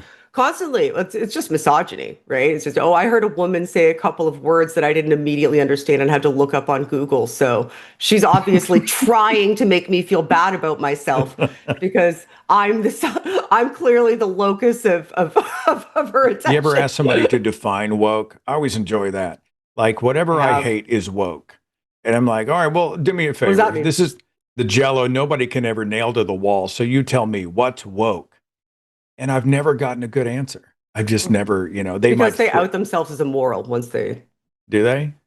Yeah, well, I think that once you articulate what it means, it's essentially just saying, I like equality and I think that it's a good idea to not be bigoted towards other people and make sure everybody has their basic human rights. And I'm willing to fight for that. That's what woke is essentially. And if you articulate that, oh, I hate woke, you're essentially saying that I don't want people to have their basic human rights. I dislike equality. Yeah. That's where you end up being. That's the same reason that people use acronyms instead of actually articulating what it, like for DEI, for example, people say DEI instead of saying diversity, equity, and inclusion. Because are you against diversity? Are you against equity? Or are you against inclusion? Are you against all three? Like, which of those are you against? But if you use an acronym, then it becomes, sloganized. And once it's sloganized, people have this sort of like tacit understanding of what it means instead of actually like really focusing on what they're riling against. They have a ubiquitous enemy instead of a well-defined one, and those are much easier to counter because you can always retreat. You can always go from your Motton into your Bailey and say, well, actually, it was just this one specific thing that I was affiliating with all of it. I wasn't saying the whole thing. Once your feet are held to the fire, it's a more ambiguous and justifiable mental state to sit in, to argue outside of the nuance and not have those strict definitions, because then you have to kind of like face whatever sort of internal misogyny, bigotry, homophobia, whatever that you might have that is manifesting in that way. So that's why I think that that's the case. There are a couple of, believe it or not, really hardcore right-wing atheists that kind of fly around the fringes of the humanist movement. And they'll come in to dive bomb every year and a half or whatever on my platform. I'm sure you see them as well. And it's usually this big lament, the woke left has ruined, dun, dun, dun, the movement. It's all gone to shit. You've given up one religion, but you've joined the other, the religion of woke, and then they lose their minds. I hardly ever engage. I just usually sit back and watch them literally burn themselves out. It's just manic. It's manic. And then they They get it out of their system on my page and they go to somebody else's. But I'm like, a lot of these people are a self-canceling noise. The best thing I can do is to let them continue to speak because they are a self-refutation. They are actually showing you why we should not be following them off into oblivion. And I just like, okay, well, if you want to show up here and look this bad, I'll give you some oxygen, knock yourself out. I don't know. Do you engage those people? Or you just let them go? You let them spin? Sometimes, depends on my mood. It is one of my great joys in life, making sad men feel more sad. Not gonna lie. If some dumbass dude stumbles across me thinking, I'm gonna own this bitch, I'll show her to think that she's gonna just, say words out loud and have people listen to her.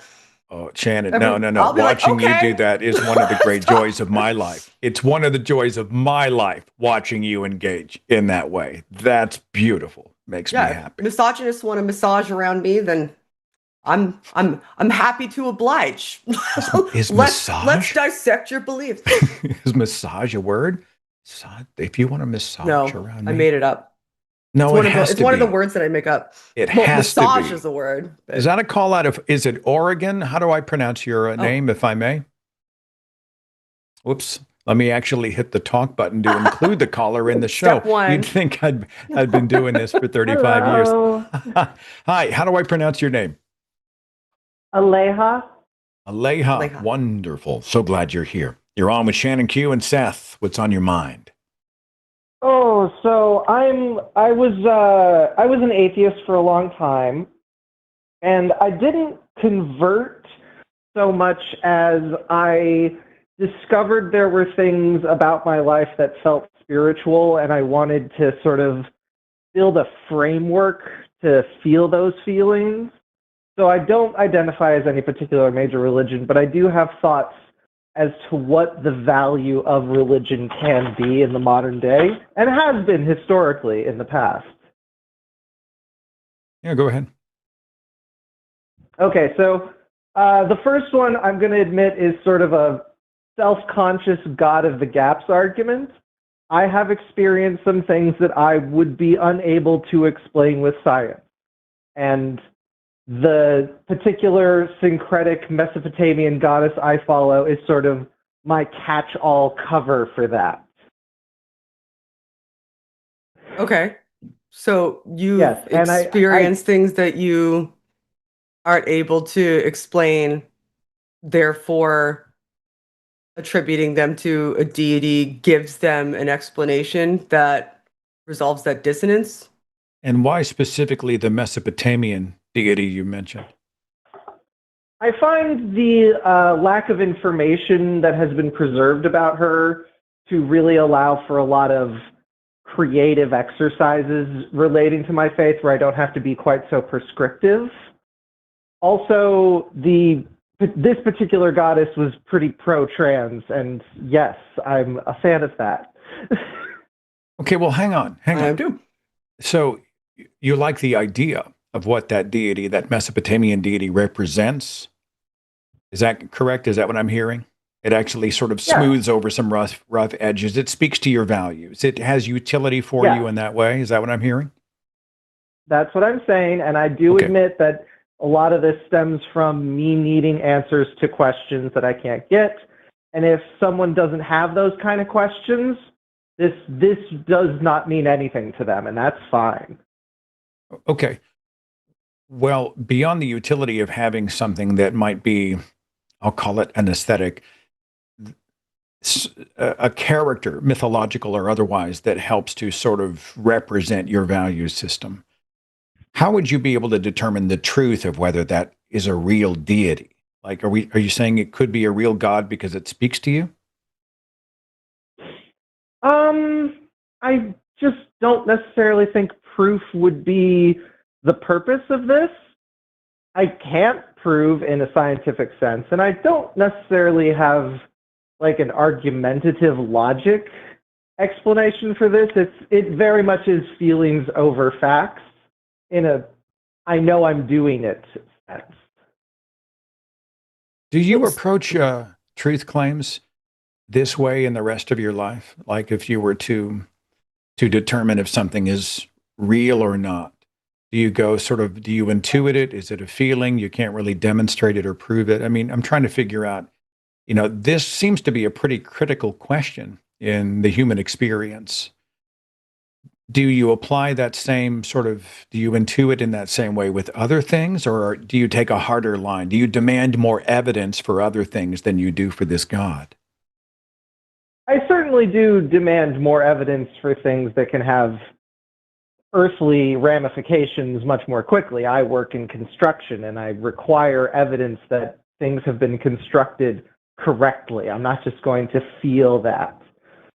But the question of this deity's existence is sort of besides the point, because I find value, there's a term for it in literature that I find really helpful, and I can't think of it right now. So is it just that this is comforting? Like it feels good?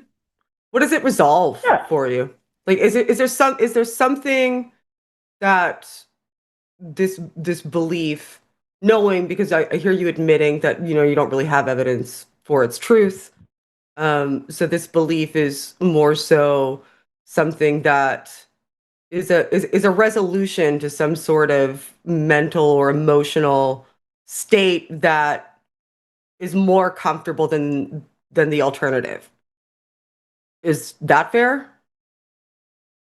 That is a fair argument to make. I would also argue that having this deity provides benefits in practical applications in my life. So tell me about one of those benefits and connect it specifically back to the deity so that I can make sure I'm understanding your perspective. Yes, okay. I can give a pretty basic example. In this internet age, a lot of my friends are not local. They're just not. And bad things are still happening to them. My ability to help there is limited. Some of the problems just can't be solved with money. So I will sometimes conduct sort of, it's just basically a magic ritual to protect them. And I don't think it's like constructing a magic shield or anything. Like, I don't think that's what's happening, but sort of the intent behind the ritual helps to settle the feelings I have of wanting to protect my friend. So performing the ritual resolves this sense of helplessness that's uncomfortable.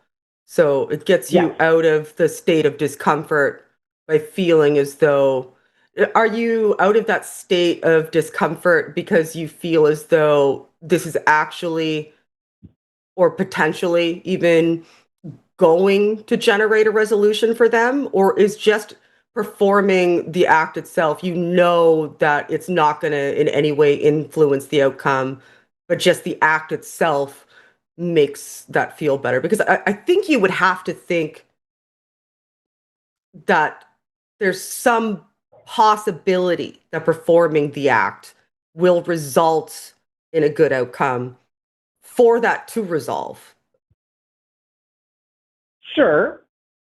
I understand that perspective, but I'm going to say that my perspective on it is that it's not going to construct, again, it's not a magic shield. The magic spell is not actually traveling across some sort of ether waves to give my friends good luck.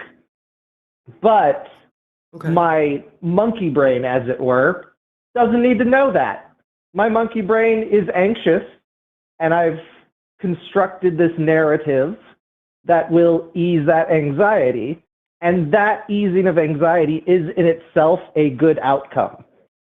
That may help me be more mentally ready to assist my friends.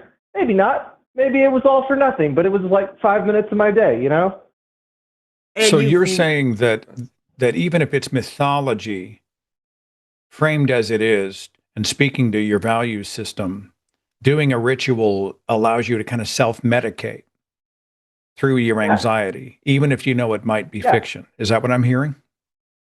Yes. Okay. So I feel like there's ways to do that without it being attached to a specific deity. Does it being attached to a deity s- give you more of a like a sense of meaning behind it? Like if you had meditated upon like because I sometimes do that in order to calm myself down because I have a significant amount of anxiety of, rejection sensitivity, dysphoria, all kinds of things. I relive things in my head and sometimes I need to, recenter. I find ways to do that like through a meditative practice, which is arguably, people put it under the blanket of spirituality, but I look at it more from a neuroscience perspective, where I'm kind of focusing in on like what I've been hyper fixated on and how I can like let that go and break it away from myself. And that accomplishes the same thing for me that this seems to accomplish for you. So I'm just wondering why the added level of a deity attached to Sure. it is perceived as a Sure, I can requirement. I can I can give an answer to that. Sure. Um, it is very much cultural storytelling. So yes, Okay. it is possible to, in a thoroughly non-theistic sense, do the same thing I'm doing. It's also possible to just like get anxiety medication. That's an option too. Hmm. But for having the deity as a focal point sort of gives my brain more to focus on because I've got ADHD.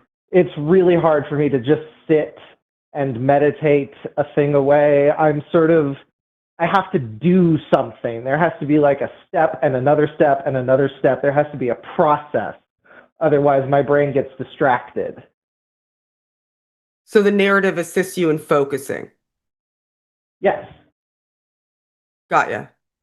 So I'm not gonna try to convince you otherwise. Like what I'm worried about with religious practices is generally, the poor epistemologies in um are stridently adhering to their truth claims, but it doesn't seem to me as though you're stridently adherent to this being, a truth claim.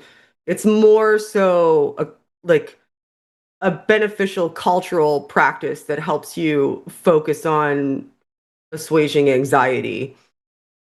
Is that fair? Yeah, and it can do things other than anxiety. I'm still developing a But just lot in of the the one tool set. scenario that we brought up. So Hmm? if I pushed you, like, can you demonstrate it's true? You probably would say, no, I can't. Yeah, I can. But you like it.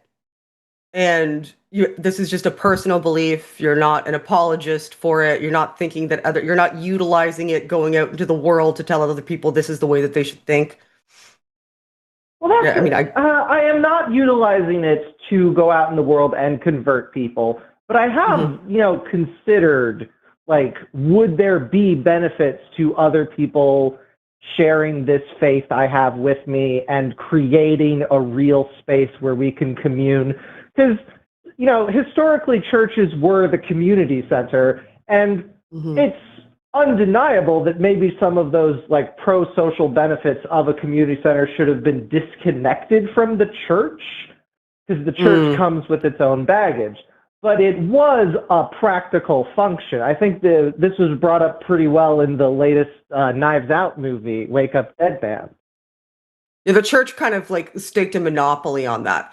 And one of the reasons is because what like once you that I would somewhat disagree with because once a religion um creates a community, that community almost naturally forms some sort of hierarchy. There's usually, financial contributions to that community and it needs to be organized in order to sustain itself. And once that happens, it can be very easily open to exploitation and and people doing nefarious things. And I I think agree. it's kind That's a of like a very ready-made complicated question. environment for that, because once you're like speaking on behalf of like a religious community, you're, speaking with a reverence towards what those people believe in outside of whether it is true or not. So the rules become fuzzier and and it's much easier to exploit people. So I don't Well, let me don't toss enjoy this that. out. Maybe I'm asking both of you. Dr. Andy Thompson is a psychiatrist. She's done a lot of writing about religious ritual Mm. and the framing of things in a religious model in almost every way. And it's like the structure itself scratches a human itch. We understand why religions are popular. There's the Mm. community aspect of it. It fills blanks, it gives answers. Sometimes there's an authority thing where people are told so they don't have to do their own thinking. There's 1,000 gears in those machines, and they can all be moving separately, and every machine's different, blah, blah, blah. But it's like ritualistic music. When people get together and have a worship service and they're singing ritualistic worship music together, there's a rush. There's an endorphin rush. There's a bonding agent. There's an actual bonding chemistry that happens in the human mind, and you can get it in concerts. You can get it in other scenarios that are like that. And so, what I'm wondering is it the model itself? Is it the ritual, the act itself that again self kind of medicates? And is there a way to do that? Even there are secular religions, the Satanic Temple. They don't Mm. believe in a god or a devil, but they like the aesthetic and they enjoy the ritual, the window dressing of it all to help frame how they navigate their lives. But they're not lying to themselves or anybody else about gods and monsters. Is there a version of that that could work for you where you're not thinking, well, I actually believe this shit, but instead you're like, I know it's human based, but I'm framing it in this way because this mythology kind of, I don't know, it echoes my own value system, but it's still tethered to terra firma. Am I making any sense at all, people? I feel like Yeah. maybe I blew Yeah. that one. I don't No, know. I get it. No, I I like get the it. No, question. the concert is a great example. A very common experience that is quite literally spiritual, even when it's not tied to a specific religion. And I guess my point would be that making those things secular doesn't really remove the hierarchy bad instincts, because we just had a major indie animator. I don't know if you follow Glitchworks, but they make The Amazing Digital Circus. And they basically got harassed off Reddit because the fans were just being really freaking mean about it. So, taking these sort of like community aspects and secularizing them doesn't remove bad actors. You have to intentionally build the communities and self-police them to not have bad actors. So I would have a counter to that kind of. Maybe it's a question. I don't know. So there's always going to be like people, right? Like someone's always going to suck in any given group of people. Someone's going to suck most of the time. Like, but if there weren't a subsection of the human race that sucked, we wouldn't be where we are right now as a society, or be where we had been historically. But if you're organizing into a community, like a concert, I don't know is a good example, because you leave that concert, you don't really recongregate again unless that act comes back. But when it's in religious communities, how do you write out your tenets, like what you need to do in order to become a member of that community, belong to that community, be sustained in that community, who's in charge of that community? All of those things have an influence, except for maybe in secular humanist spaces, because I think that their treatise is very well written out based on humanistic ideals. But within any sort of religion, how you write that out has to interact with the deity and the writings of that faith, or the history of that faith, or the cultural aspects of that faith, in order to be true to the faith. So I don't know how it operates the same. And I don't know how it isn't more rife for exploitation. Because you're right, people are gonna be dumb because they're people, and people be dumb. But if you're in a space that is rife for exploitation, because it's kind of a foundation built on sand, the people that do have that nefarious intent have an additional weapon that they can utilize to enrich themselves and harm others. And I think that that's demonstrated over and over and over and over and over again. Like, name a religious community that hasn't had a nefarious agent wield their position in that community to not, do harm and self-enrich. That's where that happens the most often, because it's easier to do there. And I don't enjoy that. I mean, I agree with you, actually. I do think you're right that from basically an anarchist perspective, any complicated system is going to be ripe for abuse and hierarchical designs. And religion, if we take concert to religion, religion is more organized fandom. It's got more structures, it's got more history, it's got more quote unquote authority. And that does make it more powerful when abused. And that's objectively bad. And more easy to use for abuse. Right? Because it's magical thinking, and it's far more emotional investment.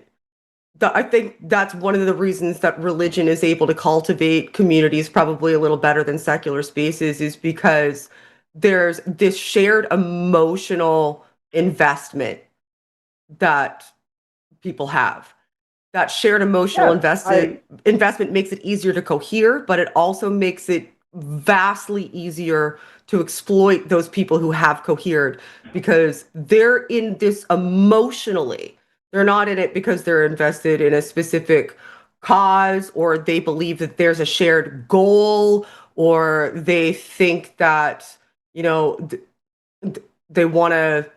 I think shared goal is probably the best way to look at it. Like, there's not a shared goal in a religion for that community. There's a shared emotional experience. If you have a shared goal, it's easier to write out, we do this, we don't do that, because everything is a means to the end of that goal.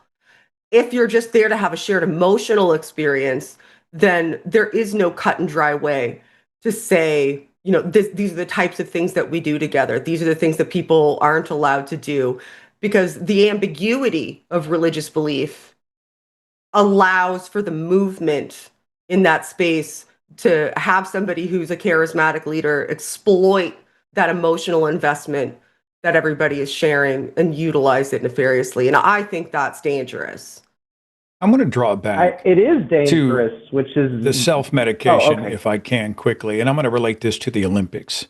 You're talking about something is happening. A friend may be in a situation where you fear for their security, or you want to make sure they're going to be safe, and you may perform a ritual that logically is not tethered to reality, but it makes you feel good. All right? It scratches some kind of itch. Let's say I'm a skier. Let's say I'm going down the long jump, and right before I take the jump, I kiss my cross necklace, my crucifix, whatever. Somehow that has a self-medicating effect on me and calms me. And I then I'm more centered and focused. It just does something. And I'm able to go and I perform better, right? Logically, I know this is bullshit. It's a piece of metal or whatever it is, right? But it calmed me in a way that made me perform better. So then the question becomes, is there a way to achieve that result without having all of the extra baggage attached to it? And I think, is that a fair question? That is a tricky question, because we have a whole, I'm on the fringes of this with my syncretic ancient Mesopotamian goddess.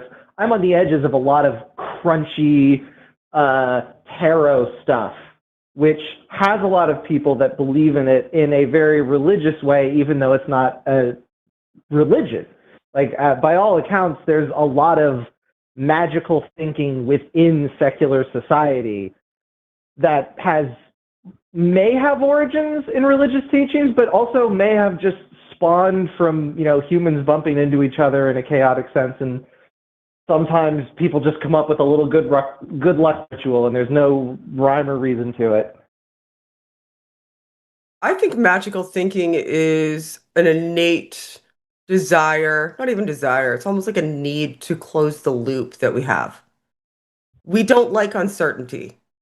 We don't like sitting in, like, we want to know if that we're fairly clear that the outcome of our actions is going to result in what we desire to happen. Like, we are pattern seekers for that reason, and it's benefited us. So if we encounter a pattern where we don't know what the outcome is going to be, or we don't know the answer, a way to fill in that gap is with magic, and a way to make that type of thought process be respected is to attach it to a religion. Because otherwise, we're just saying, I don't know the answer to this, and having to sit in that discomfort. I would argue that that's a better strategy and more resolutions that are beneficial to each individual and to society have come from that mode, from sitting in the discomfort and trying to figure out what to do about it, than looking to assuage it with something that's gratifying in the moment so that we can get outside of that dissonance, only to have to sit in it again because we haven't actually created a resolution. We've only put a placeholder in that spot so that we could escape the discomfort. I don't want to escape discomfort. I want to understand why I'm uncomfortable and figure out if there's something I can do about it. And I want more people to do that also, because I think we'd be better off if that was the case. Yeah, I mean, that's a position that's like argued within religious circles, works versus beliefs. I can believe in my little ritual that'll protect people, but I also need to be ready to actually do something. I need to be ready to provide support in a similar way. Right. And I don't think there's anything negative about cultural practice either. Like, if you view it as a cultural practice, I mean, I'm Irish Nova Scotian, and we engage in all kinds of cultural practices that are meaningful and part of community, which most ritualistic activities are. They're, a way of cohering communities, even if they don't know each other, to like a like set of actions or a like understanding to something, and what its meaning entails for that group, even if they're not personally or individually connected. That's a thing that religion is good at. But that practice doesn't come into place because I need a resolution and I don't know where else to get it from. It's because I know that that's a shared experience that's enjoyed. When religion becomes a resolution to a mental state, I don't know if that's good the more I think about it, because we're resolving a mental state with something that we don't even know if it's true or false. We're just because it's momentarily better than sitting in the discomfort. Why can't we sit in the discomfort? Why is that better than sitting in the discomfort? Are we afraid that we're going to stay in that discomfort? And if we're afraid that we're going to stay in that discomfort, why? And how do we solve an underlying issue? It doesn't ever seem to address an underlying issue. It just temporarily allows us to escape it. I mean, that's certainly an argument to be made, but I don't really see the difference between I sit in my discomfort for now or I assuage it for now, because I know the assuagement's not permanent. I know it's something I'll have to, continue to deal with. Right. It is kind of a personal choice at that point whether you want to sit in the unpleasant feelings or do something ritualistic about them. That is very much a personal choice. I can't really say one is right or one is wrong. Yeah, Yeah. All right. Well, we have other callers, so we should probably I do want to just say part of the reason I come at faith from this ground up position is because I don't consider it worth the effort to reform the existing religious structures into something that's actually pro-social and not as destructive as it currently is. I can certainly appreciate people trying to do that work from the inside, but from my perspective, I would have to join and ingratiate myself into a existing religious structure, and that's just not worth my time. You've given us a lot to chew on. I so appreciate the conversation and the call. Appreciate you very much. Thanks. All right. Have a good rest of your day. Have a good day. Yep. See you later. And remember, in every group, someone's going to suck. I learned that from Shannon. I stand by that. That might be the most accurate thing I've ever said. Someone's going to suck. Isn't that the truth? I mean, it all comes back to tribalism, right? And I do, it's funny.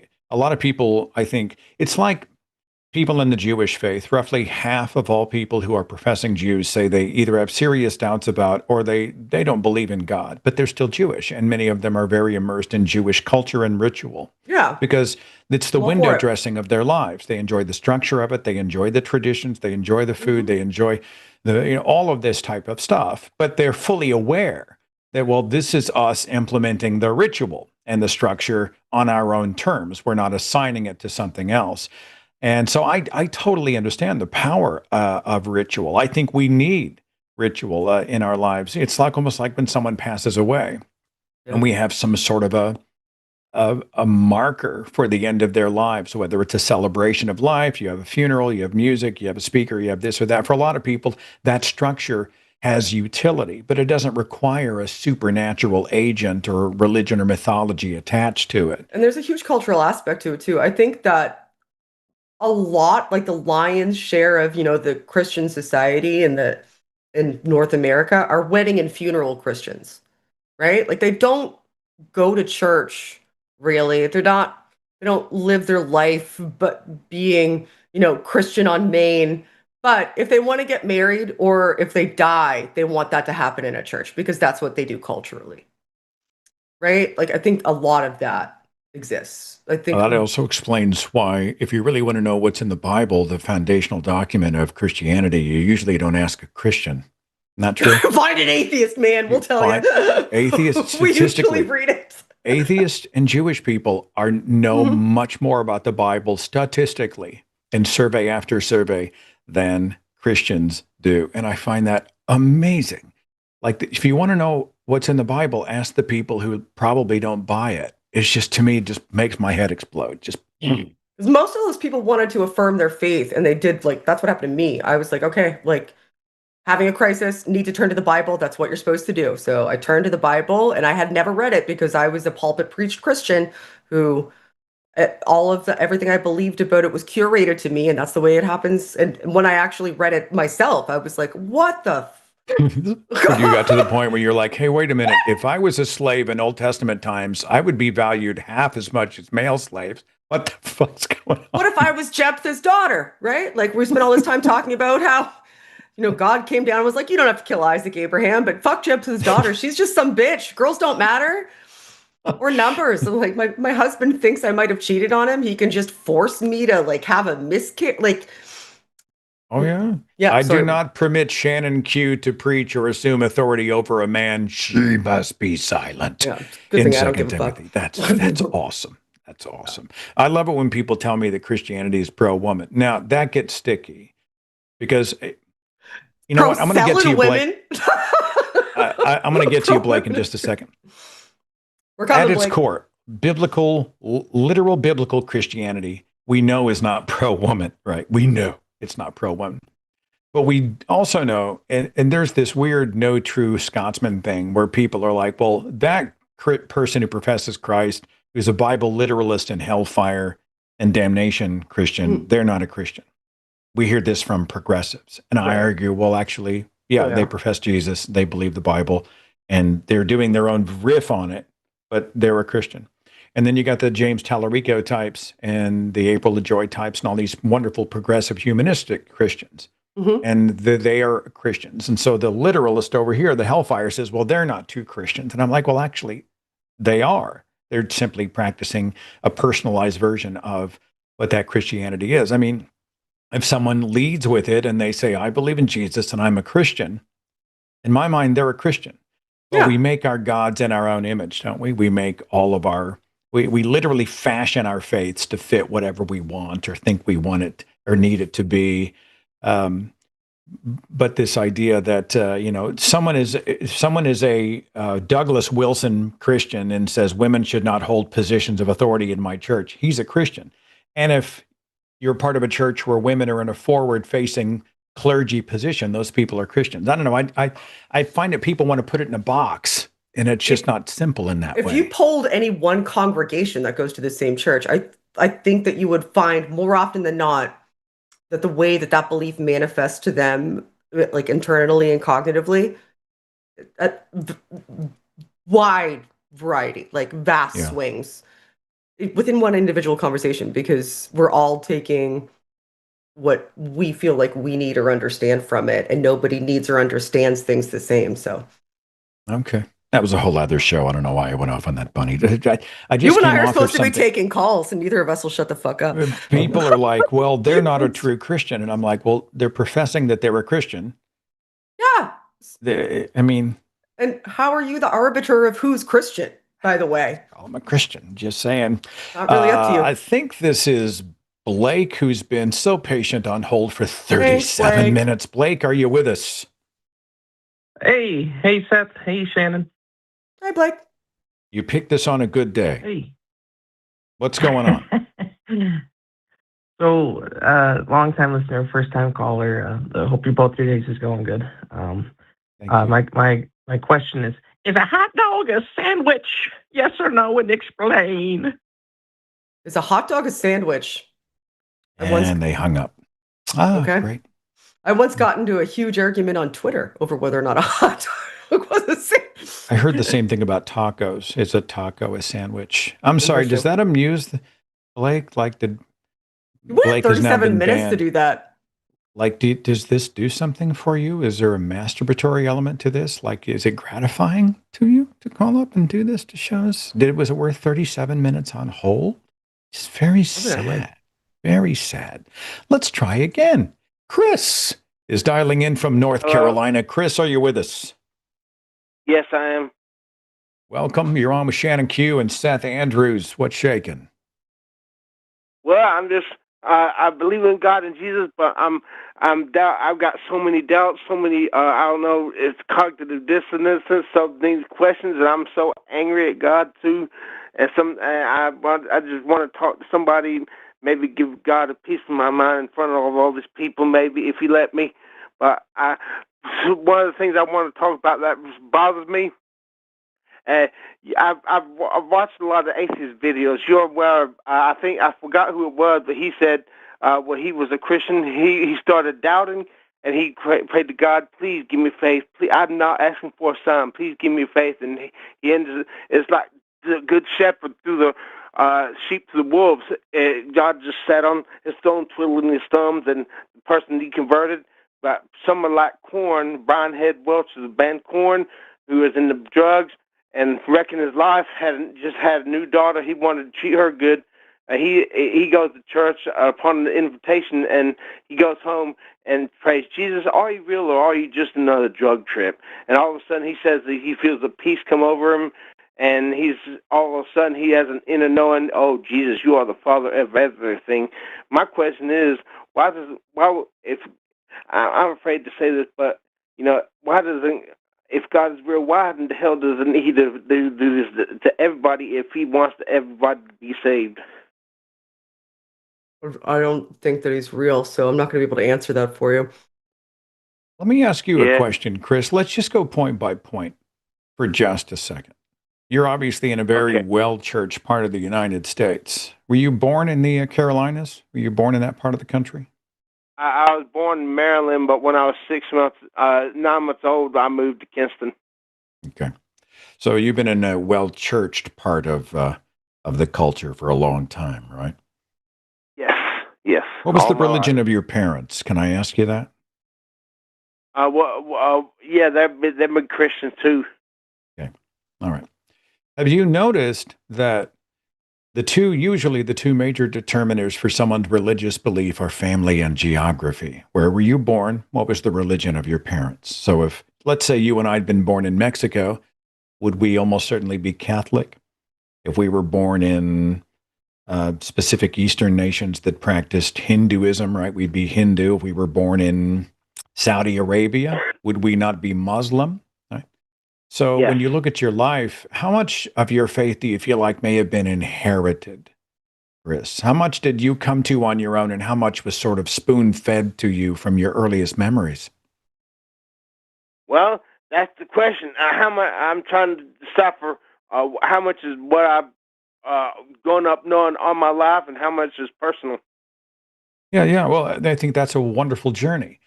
So is it true that your parents brought you up around church and told you the Bible was true and that Jesus is real and all that stuff? Yeah, it was more of a soft form of Christianity until I was 12 years old, and we switched over to a fundamentalist by hellfire preaching, and I was always terrified that I was going to hell. I asked Jesus to save me hundreds of times, but I could never be assured that I was going to be saved. That I was saved, and I went on a long journey. And finally, I believe I was saved in jail in 2014 when I finally gave everything to Jesus. But I got so many. I'll tell you freely right now. I'm angry at God. I'm angry, and I'm just I'm just angry. Period. I got so many. I'm angry at God for my insomnia, and sometimes I get so angry I even curse God because I can't sleep at night, and I've tried to get on Dr. Oz for my medical problems, and where's God when I need some help? Where's anybody? That's the thing. Okay. Well, I don't want to shut Shannon out because I have a feeling she'll have better answers on this than I do, but I did have one thought. Yeah. I was a lot like you growing up. I was told that if without Jesus I would burn in hell. And that there was no one worthy. No, not one. That's a quote out of the Bible. So I was brought up in a feeling where I was somehow the most important thing in the universe, important enough for Jesus to come and die for me, but I was also worthless enough to deserve eternal torment at the same time, right? And I remember being so afraid of hell that I would say the salvation prayer every day. Lord, please save me. I don't want to go to hell. Please redeem me. I know I'm the sinner, blah, blah, blah. And I was in prison. It was traumatizing. It broke me. And it was only really when I got out of the faith that I realized that no worthy, moral, just God would ever consider hell, would ever have even fathomed the concept of hell. It was when I got out of the faith that I began to think that I have value well beyond any God or religion. I am worthy. I do have value. And I just want to give that encouragement to you. I don't believe that God exists. And I don't believe that God, if he did exist, who created hell, would be worth our time anyway. And I know you have value on your own terms, regardless. And despite the struggles you've had in your life, I just want you to hear out of my mouth that, you know, you don't need a validation from anybody else to give you your worth. You don't need a religion. You don't need a God. You don't need a dogma. You don't need anything of the kind. You have value on your own, and your journey is yours to take. If you feel anger, feel it. If you have questions, if you're confused, if you're frustrated, you feel it. If you feel skeptical, if you want to go out and ask hard questions and demand good answers, do that. You have every right to do that. I think it's a critical part of living an authentic life. Yes, I like what you said. And if God, what bothers me about God, God is love. Why is there eternal damnation? Why is there not a way? Is this God wants everybody to be saved, and that he can provide a way of salvation for the damned? That's one thing that makes me angry. I think Shannon and I have we have a higher opinion of you than biblical Christianity has of you. How's that? two atheists think more of you than the Bible does. Thank you. And I like what you said about the if you're falling and you got a gold cross, you might kiss the cross because it has a psychological effect. I like what you said about that. Hello. All right. We have to let you go right now, unfortunately, Chris. So I'm seeing a message that we have to start taking some other callers. Thank you for the chat, and I hope you have a good rest of your day. Thanks, Chris. Bye. Parlaying off of that, we had to let Chris go because there's some other callers coming through, and I'll just take a few seconds because I stole this time from Chris. But I think one of the worst things that the Christian religion does, one of the most nefarious things, is pervert the concept of love.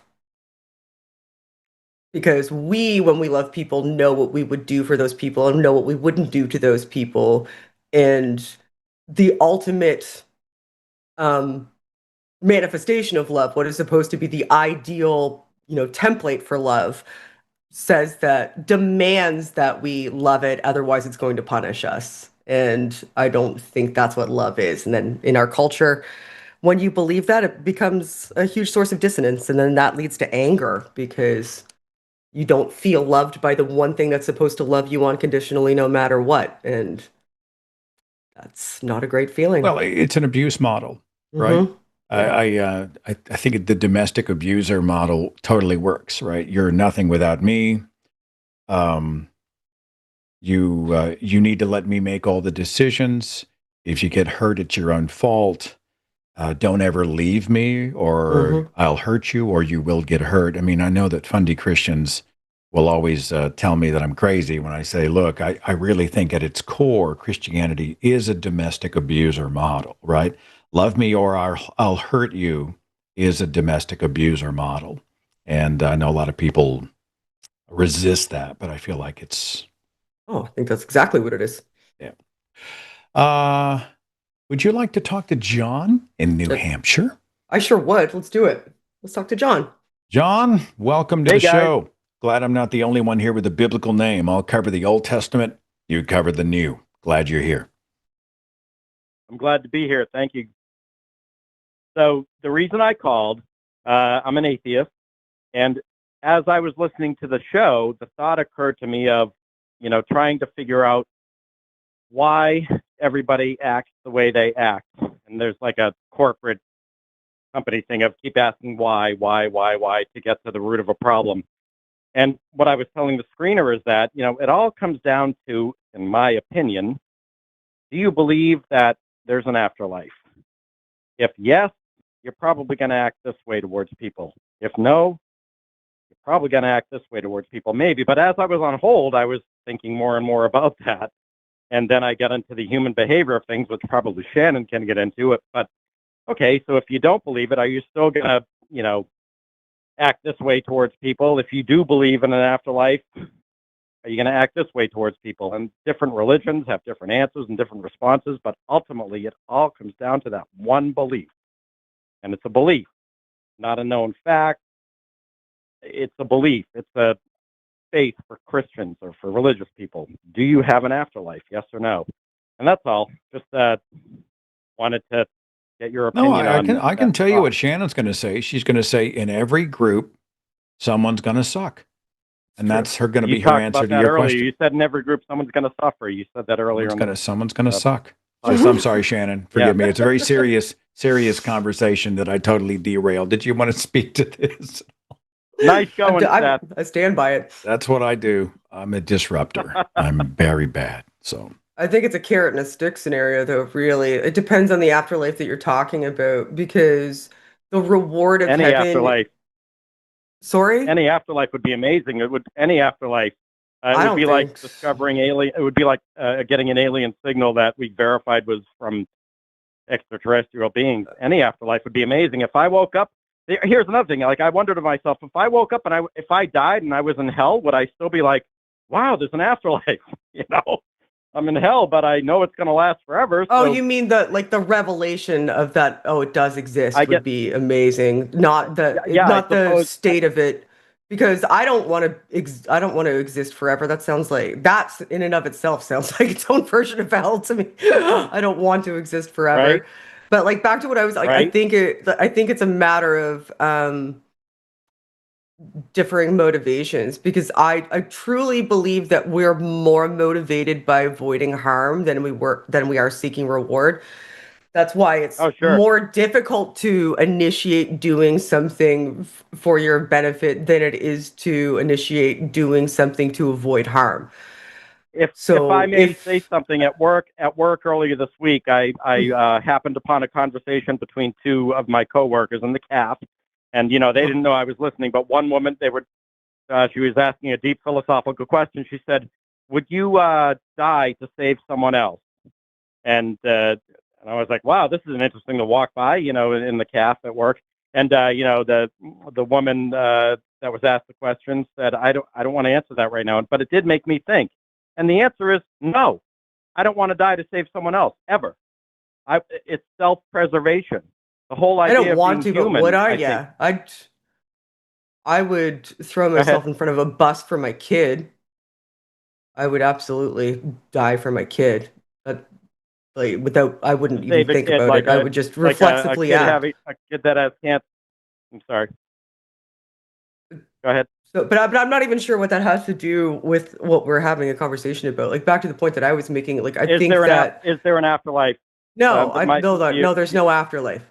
No, there's no afterlife, So because in order to so exist in an afterlife, you would have to exist outside of your body to go there, and you're a culmination of a bunch of chemicals and electrical impulses that exist within a very small cranial cavity that you don't get to take with you, because it immediately after therefore, you die starts to deteriorate, and therefore there is no you to go anywhere. this is your only life. Yeah. So, in my opinion, it's worth preserving, because this is it. This is the only life you get. And also, part of my answer here is also when I think about, and I guess Freddie Mercury sang it best when he said nothing really matters. If you look at the universe and yada yada, this, that, the other thing, we're just a speck on an earth and yada. So yes, it's very noble to want to save the life of a child who's dying of cancer. And if you dying is going to save that child, well, what's that going to do? And what's that going to do? And what's that going to do? So ultimately, I believe that we've evolved to be very aware of ourselves and want to preserve ourselves. So I guess my question has changed a little bit, because you were talking about the chemical processes that happen in the brain that make us think about these things. But in my opinion, we all want to save ourselves, ultimately. Why? Maybe because then I can go on to do better things to help the world, but what's it all I don't think it's matter in that the end deep. anyway? It's not that deep. We just don't want to die. Like, Right. we don't want to feel pain. Yeah, even right. more so. So it's not. Why? You're manifesting Now go to the altruism why onto people. question. Why don't we want to die? Well, hang on Right. just a second. Are you telling me that I wouldn't give my life for someone I love? Nope. I'm telling you, I wouldn't give my life to someone I love. Well, oh, come on, Seth. Well, I that mean, sucks good, for them. No, I but hear I'm you. ju- I forgive me, Seth. I respect both of you highly, so I'm just happy to be on the call. Yeah, good question. I mean, we see self-sacrifice not just in the human condition, but across the animal kingdom. And you have no idea, though, what your sacrifice is going to do. They say, would you give your life to someone? Would you die for someone else? That's what makes it a Hey, sacrifice. I'm never going to know what the outcome was, I guess. Right? We don't know what the outcome is. I ever. disagree with that. I disagree with your premise. If I see harm coming and I shield I didn't say Natalie anything about from harm in a Forgive me very for interrupting specific, you. hang on, I'm going to finish this sentence. If I shield sir. her from harm, or if I am involved in some kind of prevention, there is a way in many cases for me to know whether or not she's going to be safer, and perhaps even whether or not she will survive. I just reject this idea that we are all so myopic and so self-centered that we are only interested in us. I think, Yeah. You know what? Go I ahead. think I'm thinking now. What came to my mind is that experiment where would you pull the lever to kill one person as opposed to 5 if you saw a train It's the derail? trolley That's a problem. different You know what I'm conversation. talking about? That's a different conversation. Oh, okay. I'm sorry. It came to mind, so I just. We're rabbit trailing pretty hard too. So I think that we will probably let you go. Thank you for the call. Interesting conversation, John. I hope you have a good rest of your day. All And right. we need to make sure we fit in this last caller.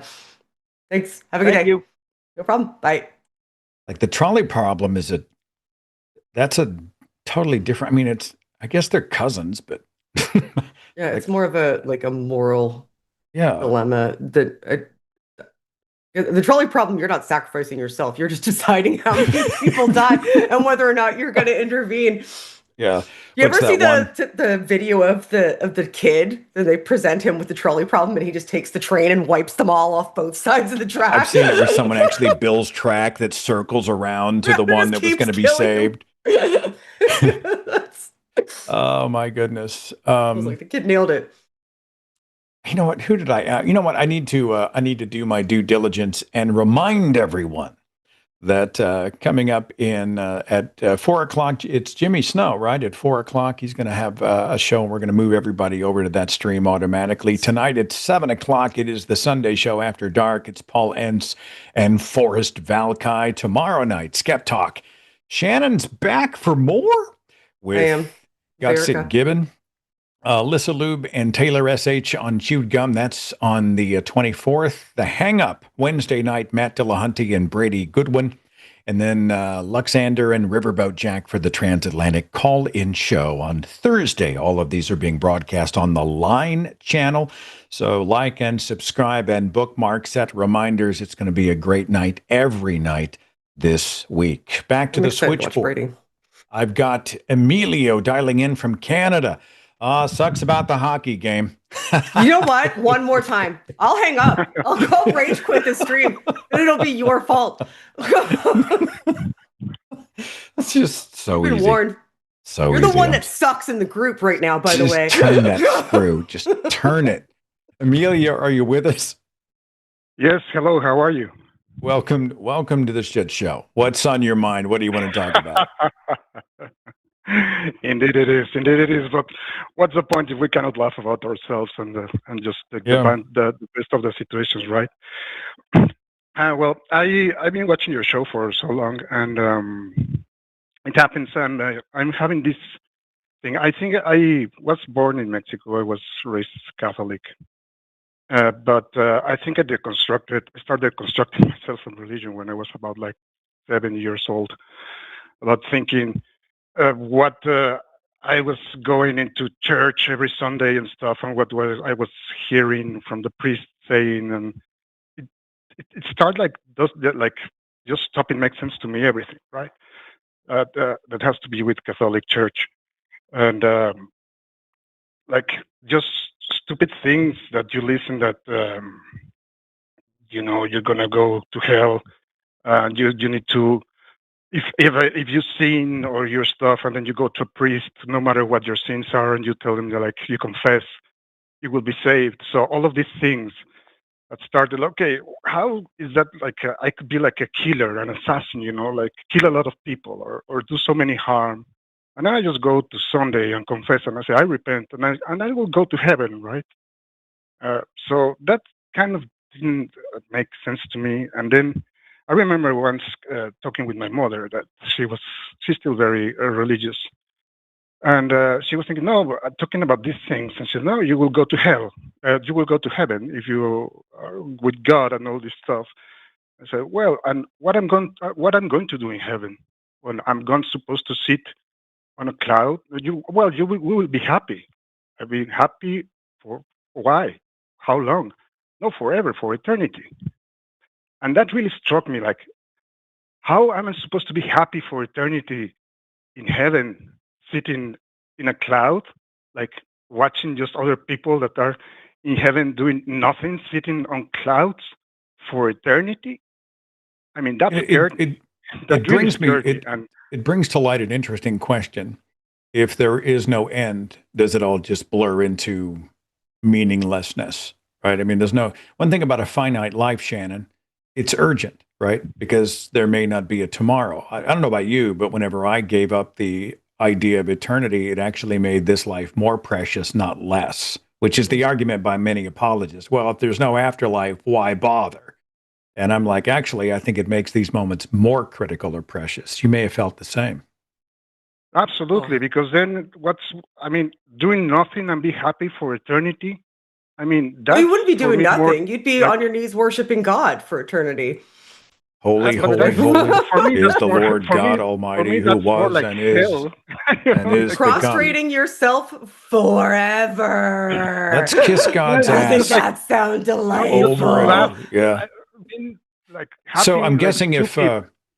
your parents were from Mexico, so did you come out of it Catholicism? Yeah, I came out from Catholicism, and I always like pre-Hispanic culture, and about. I kind of like these histories. I read a lot of Greek mythology and other cultures, and there's something that called me like really when I was in this process of like why go to church, why believe in this God, while there are other gods there from other cultures, from other religions that explain how how humans were created in a different way, like the Popol Vuh from the Mayan culture, that has different like ways, and actually it makes more sense how humans were created from the Popol Vuh than rather from the Bible. And Well, Emilio, if I may, I know there are probably 1,000 strands on this rope here in your journey out, but it says something in the call screen about spirituality. Do you have a comment or question for Shannon and me today? Yes, absolutely. I just want to talk about you guys because I think that for me at least, after the constructing from religion and from all these gods and fairy tales, that for me are just like that, because I don't believe, for example, that there's two armies, right? They're going to war and they're praying to the same God, and one of the armies wins the war, but the other gets defeated. But they pray to the same God, whatever this was. There's ways out of that from an apologist perspective that actually makes sense which is that God would support whichever side he needed to win for whatever his purpose is. So he can't answer all prayers, and he can't answer prayers that'll negatively impact the outcome that he wants. And you're really talking about the ridiculous U.S.-Canada hockey game again today. One more time. One more time. So after all of this, and that was like going to basic. Is like how God decides who is going to win and what's better for his own purpose. That's so selfish, and that's not about love and everything. It's just like the guys who prayed me best, are the guys that are going to win because I prefer these guys than the other. So if he's supposed to be all loving all humans and all humankind, why is he going to just be on side of one to just kill the other guys and then just go into raping village? Emilio, are you more so just looking for a place to commiserate about all of these thoughts that you haven't been able to share during your deconstruction? I see a question about spirituality in the in the notes, but I don't. This is why I'm trying to build up a little bit of where I come from. We are sufficiently built. What's your question? My question is, or what I want to talk about with you guys is like, but still, after all of this, I feel that there is something that drives us in this life about being, having this sort of, I don't know how to call it because I don't have any idea, it's something that I've been like trying to work for years about. What's the spirit that you can have as someone that doesn't believe in this, but you have this kindness and you care about others? And I just saw that the other caller. So like I would give my life for someone that I love. I would give my life for my son, and I would give, because I already have lived so many years and he has something else to live for that probably, and I love my son so much that I would give my life for him, no matter what was the circumstance, right? Okay, well, let me draw you back. I'm going to have to draw you back again, Emilio, and I'm not trying to be that guy. Is your question to us, how would we explain spirituality beyond a theistic religion? What's your question? Yes, like that's the thing, like how this if there's this thing that you still feel about yourself. And I just can call it spirit because I don't know, but it has nothing to do with the spirit of the Christian things, it's or any religion at all. It's just You think about there's a spirit? Is that what you're saying? evolving yourself. This feeling that you have, like evolving yourself to be a better guy every day and try to give your best to the people that works with you, to your coworkers and stuff. How So can we what call is that? this? Why is that? Is that what you're saying? Like, what, without a religion, why would we attempt to better ourselves? Why do we care about other people? Is that what you're asking? Not really. I mean, not really without religion, because I don't have any religion at all, and I'm just trying So to just be why in myself general? better, right? But this thing, like, for example, I'm sorry, I'm just having this thing, but I read when I was a kid also, like, one of the books that really also helped me to deconstruct me, and was like, that was John Livingston Seagull from, I still don't know and what the that's question is. I don't understand what the question is. So is it why are we it's not driven to be really a good? question of just, it's not really like a question like just where this lies as a human being from being from this world, this feeling. How can we um, build ourselves or express ourselves in a way that I just can call it spirituality, to become better every day. Like, what actually would drive us, that I'm convinced to drive me, but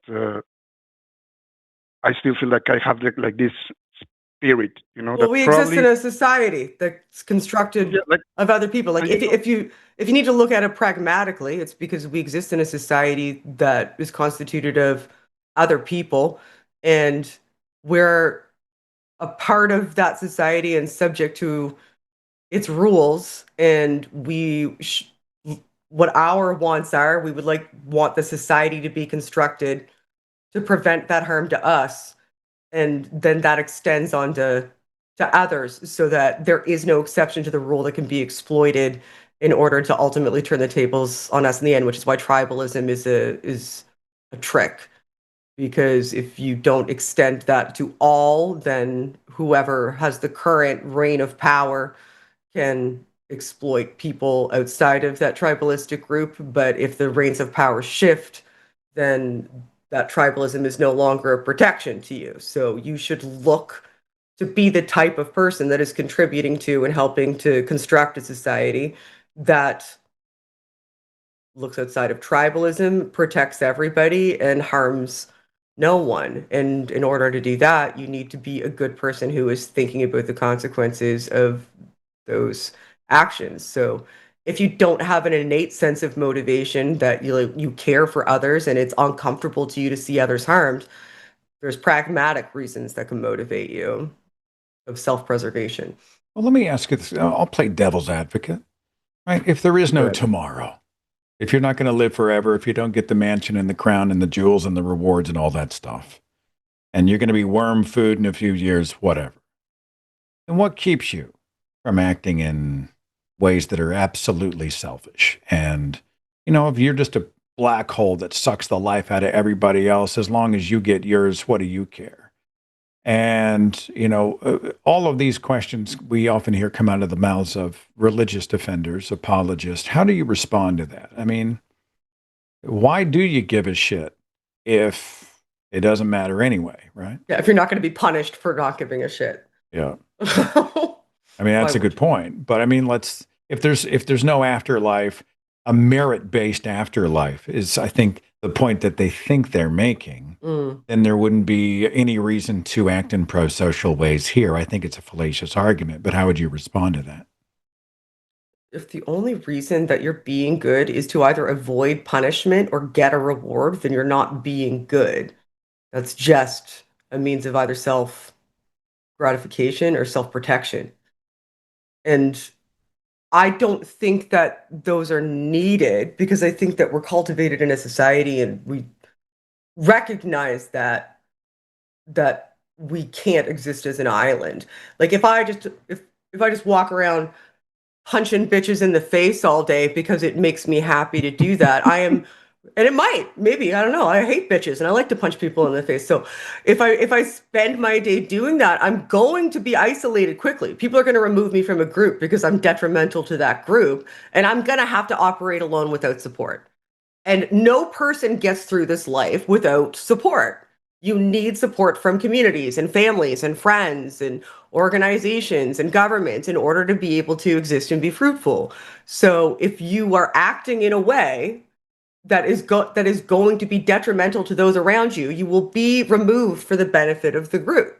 So pragmatically, you wouldn't want to do that. Now, neurologically, we're built to do that because it was an evolutionary advantage to operate well in a cohesive environment in a group. So we have these things called mirror neurons, and what that allows us to do is feel empathetic feelings. We can understand when we see somebody else having something happen to them, what it feels like, good, bad, or indifferent. We may not be spot on, like we can't exist experiencing somebody else's experience, in a one for one, but we have enough experience of our own that it's transmissible. And because it's transmissible, that elicits an emotion, and that emotion that we're feeling motivates us to act, to prevent things from that are bad happening to other people, and also motivates us to enjoy doing good things for other people. Like that activates our reward center. Like we get a dopamine hit when we make somebody laugh. Making another person laugh gives you a little brain reward. Your brain says, here's a little present because you're funny. And then you want to do that again because you made that person happy. You got a reward. So we're built to try to take care of each other. Co-hosting with Shannon, my day has been a dopamine ocean because she makes me laugh. Fucking hysterical. Just saying. Emilio, you still with us? Has that remotely answered your question at all? It's because Sharon was talking, so I probably was mute or something. But in my particular case, because I cannot speak for others, what is it's just if I do something that goes against my principles, that you'll feel uncomfortable. Accumulated along my life about a formation of my personal view of the life. If I just do something that's not correct, I feel wrong, I feel bad. And as you were saying, you made someone laugh, that's your reward, and your reward is in this life of the moment that you're living in at this time, because there's nothing else. The past is the past. You can carry all the guilt and everything and just keep your life, and you will be miserable every single second if you go like that, right? But if you move forward, the next instant moment, like this conversation where I'm learning, I think it's gratifying, and that's what it's for me gratifying to think, for example, that I'm going to do, or I'm doing something that I think is the right thing to do for me or for the people that surrounding me. That gives me satisfaction in this moment, not in the future, or not when I die, or not later on. And for me, it's like trying to live this moment that I'm having right now the best that I can, because I don't know what's going to happen. I mean, I don't know if there is life or something, or you go into spirit or incarnation or whatever. I don't know. Why I should care if something I don't know? If there is, there is. If there isn't, there isn't. Right? So why should I worry about that? I need to worry about the moment that I'm living and what I can give to the others that live with me and surround me about, and that's for me my reward. I mean, I cannot speak for everybody because everyone is so different, right? But at least for me, this is what is important. I do something that's not correct, and then 5 minutes later, I feel like shit, and I said oh, I shouldn't do that, or I heard this guy, or I think or Seth you has keep a point to talking, make. and then just start going. I think he's looking for an opening. All right. Sorry? On three. Seth was looking for an opening, so I'm just opening the door for him. She had to take a crowbar and create one for me, and I will be eternally grateful. Emilio, I think we take the spirit of your call. We must live in the here and now. We must No, thank make you so life much better for your time, guys. I'm And going to it finish was this very. sentence, Emilio. I That's what you desperately think. need to finish this sentence. Okay? I need you to draw a breath for just a second. Okay? Just we take Thank your you, guys. point that we need to make the world better for others. It makes the world better for us because there is no evidence that there is a tomorrow. I'm glad that you have found your own voice and that you found this in your own life. I wish you the best on your journey, and thanks for calling the show. Okay? Thank you for your time, guys. I really appreciate it. I love All it. No right. problem. See you Good later. luck, Emilio. Just raw, unfettered enthusiasm, which I appreciate, but I'm literally trying to find the beats in the sentence, like to find, I need a way in. I need a way in. And finally, Shannon just like, Well, you were being subtle, but I picked up that you wanted to say something. literally wedged. I was like, I'm not sure, but I think Seth wants to say something. I mean, I thought I was pretty good at this. I thought usually I'm pretty good at the ebb and flow of a conversation, but there are some people, and you can feel that wonderful, raw, unbridled enthusiasm. But Mhm. it is remarkable because there are no natural pauses in which you can interject whatever thought you were going to have. I think I had this conversation. I don't know if it was with Erica or someone else, but we get into pro-social behaviors and the idea of altruism. Can one truly act selflessly? And I'm not sure if I know the answer to that, because if I benefit you, it could be argued it benefits the species, which may come back and benefit me. But I've come to the point in my own life, and I'd be curious as to your perspective, where I don't really think it matters that much. I mean, even if I'm nice to you, and over here in the back box in my brain, there's a little bit of self-interest going on. Mm. Everybody still wins. I'm still acting in a pro-social way to help you, which helps the species, which helps me. Do you get into the altruism argument? Do you have Yeah, I don't think thought? that it exists because I think you can act against your interest and that's considered altruism, but you're not acting against your desires because you wouldn't do something if you weren't attempting to achieve a specific outcome. So you do or don't think true altruism? I don't think that in the way it's which is like being completely selfless, which to me would be acting against what you want. So in the example with my son, I would sacrifice my life for him because what I want is for him to be okay.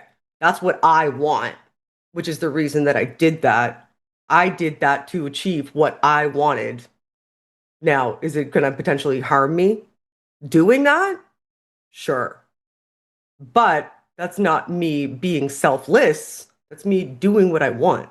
I'm attempting to achieve my goal, which is to make sure that he's safe because that is underlying what I want. So I don't think it exists in the way that people use it. Now, if you remove altruism and say, well, people act against their self-interests at times, sure. Yeah, of course. Absolutely. People do it all the time. More often than not, people act in their self-interest, not outside of it. But anybody who makes a sacrifice isn't, I don't think, being altruistic because I think that, like, from a psychological perspective, it's almost a nonsense almost a nonsense concept. Interesting. Oh, I don't buy that. I don't buy that. When I was a believer, I don't think I was good because I wanted a reward in heaven or feared hell. I mean, Mm. I wanted a reward in heaven and I was afraid of hell, but I don't feel like those overtly motivated whether or not I was good to people. Does that make any sense to you? No, it does make sense. But I think that it's more apt to motivate being bad to people, even though it's uncomfortable, than it is to motivate being good to people if you don't want to. Because I think that if you don't want to, air quotes, be good to people, you have a get out of jail free card if you trip up on that. You can just say, well, sorry, God, whoopsie, whoopsie doopsie, my bad, sorry, 5 Hail Marys or whatever, I'm good again, right? Phew. So it's more of a cop out. So I don't think it's going to motivate anybody to be good. But if somebody is not acting in accordance with what you think the tenets of your faith are, you are motivated to treat them poorly, or if you see them as an other, because of the tenets of that faith and feel justified in doing so. So I think that's the more dangerous side to that coin. Yeah, I remember justifying a lot of what I consider to be moral positions rooted in scripture, and they were much of what we're seeing today. I mean, I was that guy. I was anti-LGBT, and I thought that was the moral choice because these are perversions of nature. And I discriminated against people of other religions and none because, right, they were false faith or they were And you felt anti-God. justified Yeah. and righteous. And I felt like that was a moral position, or at least I talked myself or allowed someone else to talk me into thinking it was a moral position. Took me a long time to crawl out of that particular. But I mean, I was good to people because I wanted to be good to people, not because I thought, yay, another jewel in my crown, right? So Yeah, I think it's more innate for us to treat each other well. I mean, there's obviously exceptions, right? Some people will take any opening for exploitation that they can to self-enrich. And in those cases, in their families or friends or whatever, their tribe, some people will exploit other people. And you need to dehumanize people to do that, though, I think. Unless you're a sociopath, I think you need to dehumanize that group in order to be able to have that justification. And religion, in a lot of ways, can make it easy to dehumanize watch others. this, folks. Watch me toss this out with 3.5 minutes to go and see Uh-huh. what Shannon does with it. So I am convinced that positions of high power attract sociopaths for that reason. The people who are willing to exploit anybody, who will crush anybody, who will break any rule, who will do whatever, are very often attracted to these high controlled positions of power, whether they're a billionaire CEO or whether they're a mega church pastor. I'm not saying they all are, but I'm saying these are very attractive positions to sociopaths. And I really do think we see a high proportion of manipulators, exploiters in these types of positions for that reason. Do you have any thoughts on that? I think that it's more likely to attract narcissists and sociopaths because in order to get in that position, there needs to be a degree of like charisma. And there's different types of narcissists. Sociopaths don't tend to be quite as charismatic. They tend to have more of a flat affect. They don't tend to like whip up a fervor that motivates people to follow them. And they're not always motivated by power because they're just kind of indifferent to other people, right?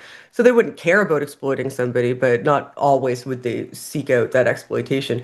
Narcissists tend to be more charming and charismatic and tend to curate cults of personality and are abusive. Like they create abusive structures of power and don't it's not that they don't care about people, it's that they're, kind of what their goal is supersedes whatever is happening to the people that they need to trot on to get that goal.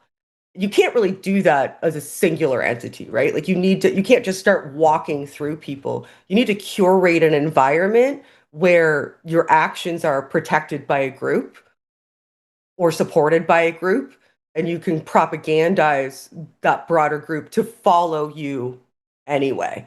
So I don't see it being sociopaths or even psychopaths because they tend to be off-putting. Narcissists are very charming and very charismatic, and I think that's more so the people that you see in these high positions and feel like because they're the best that whatever they do is essentially justified because they're better than everybody. And if anybody else wanted to, they could do it too. It's just that they did it because they're better. So they were just beating people to it. Like they find those types of justifications. And they're more apt to punish detractors simply for detracting and to create like a fear of going against them, lest there be some sort of punishment. But narcissists are far I mean, a narcissist could have sociopathic aspects, but they're more likely, in my mind. Charismatic narcissist is more likely to be a leader. You just described 2026 United States. Thank you very much. The Essentially, leader of it.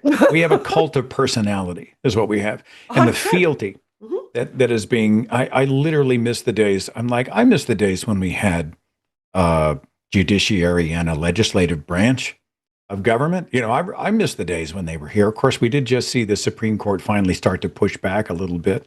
But I mean, I look at Donald Trump, I look at the Elon Musks of the world, and the Peter Thiels, and I think these are people who genuinely think the rules don't apply to them. They can make up their own rules because they're smarter and better than everybody else, and fuck the commoners.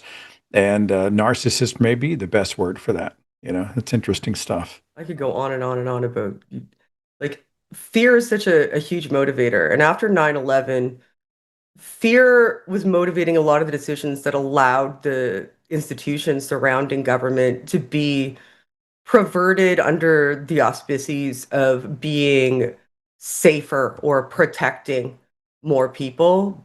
And people made the trade. Oh, keep us safer, we'll give up a little bit of our rights. Like, sure, you can have the right to listen in without phone calls or not have a full warrant. We can start deteriorating our rights. And then the next, I think, most important thing that happened was when your courts determined that money was akin to free speech, which meant that corporations could now not only lobby for their interests, but use the system of PACs in order to be able to enrich people who were acting in their political interests, which made corporations start being who was pulling the strings of your government. So those two things, I think, were pivotal in getting to this point. Like, you need to get corporations out of government. The government is for the people. Corporations have no business being in the government yet. Now I got to have you on the show to talk about this particular topic for an hour and a half because, I have to know more, and we could just probably go all day. Start to watch Canadian news, maybe.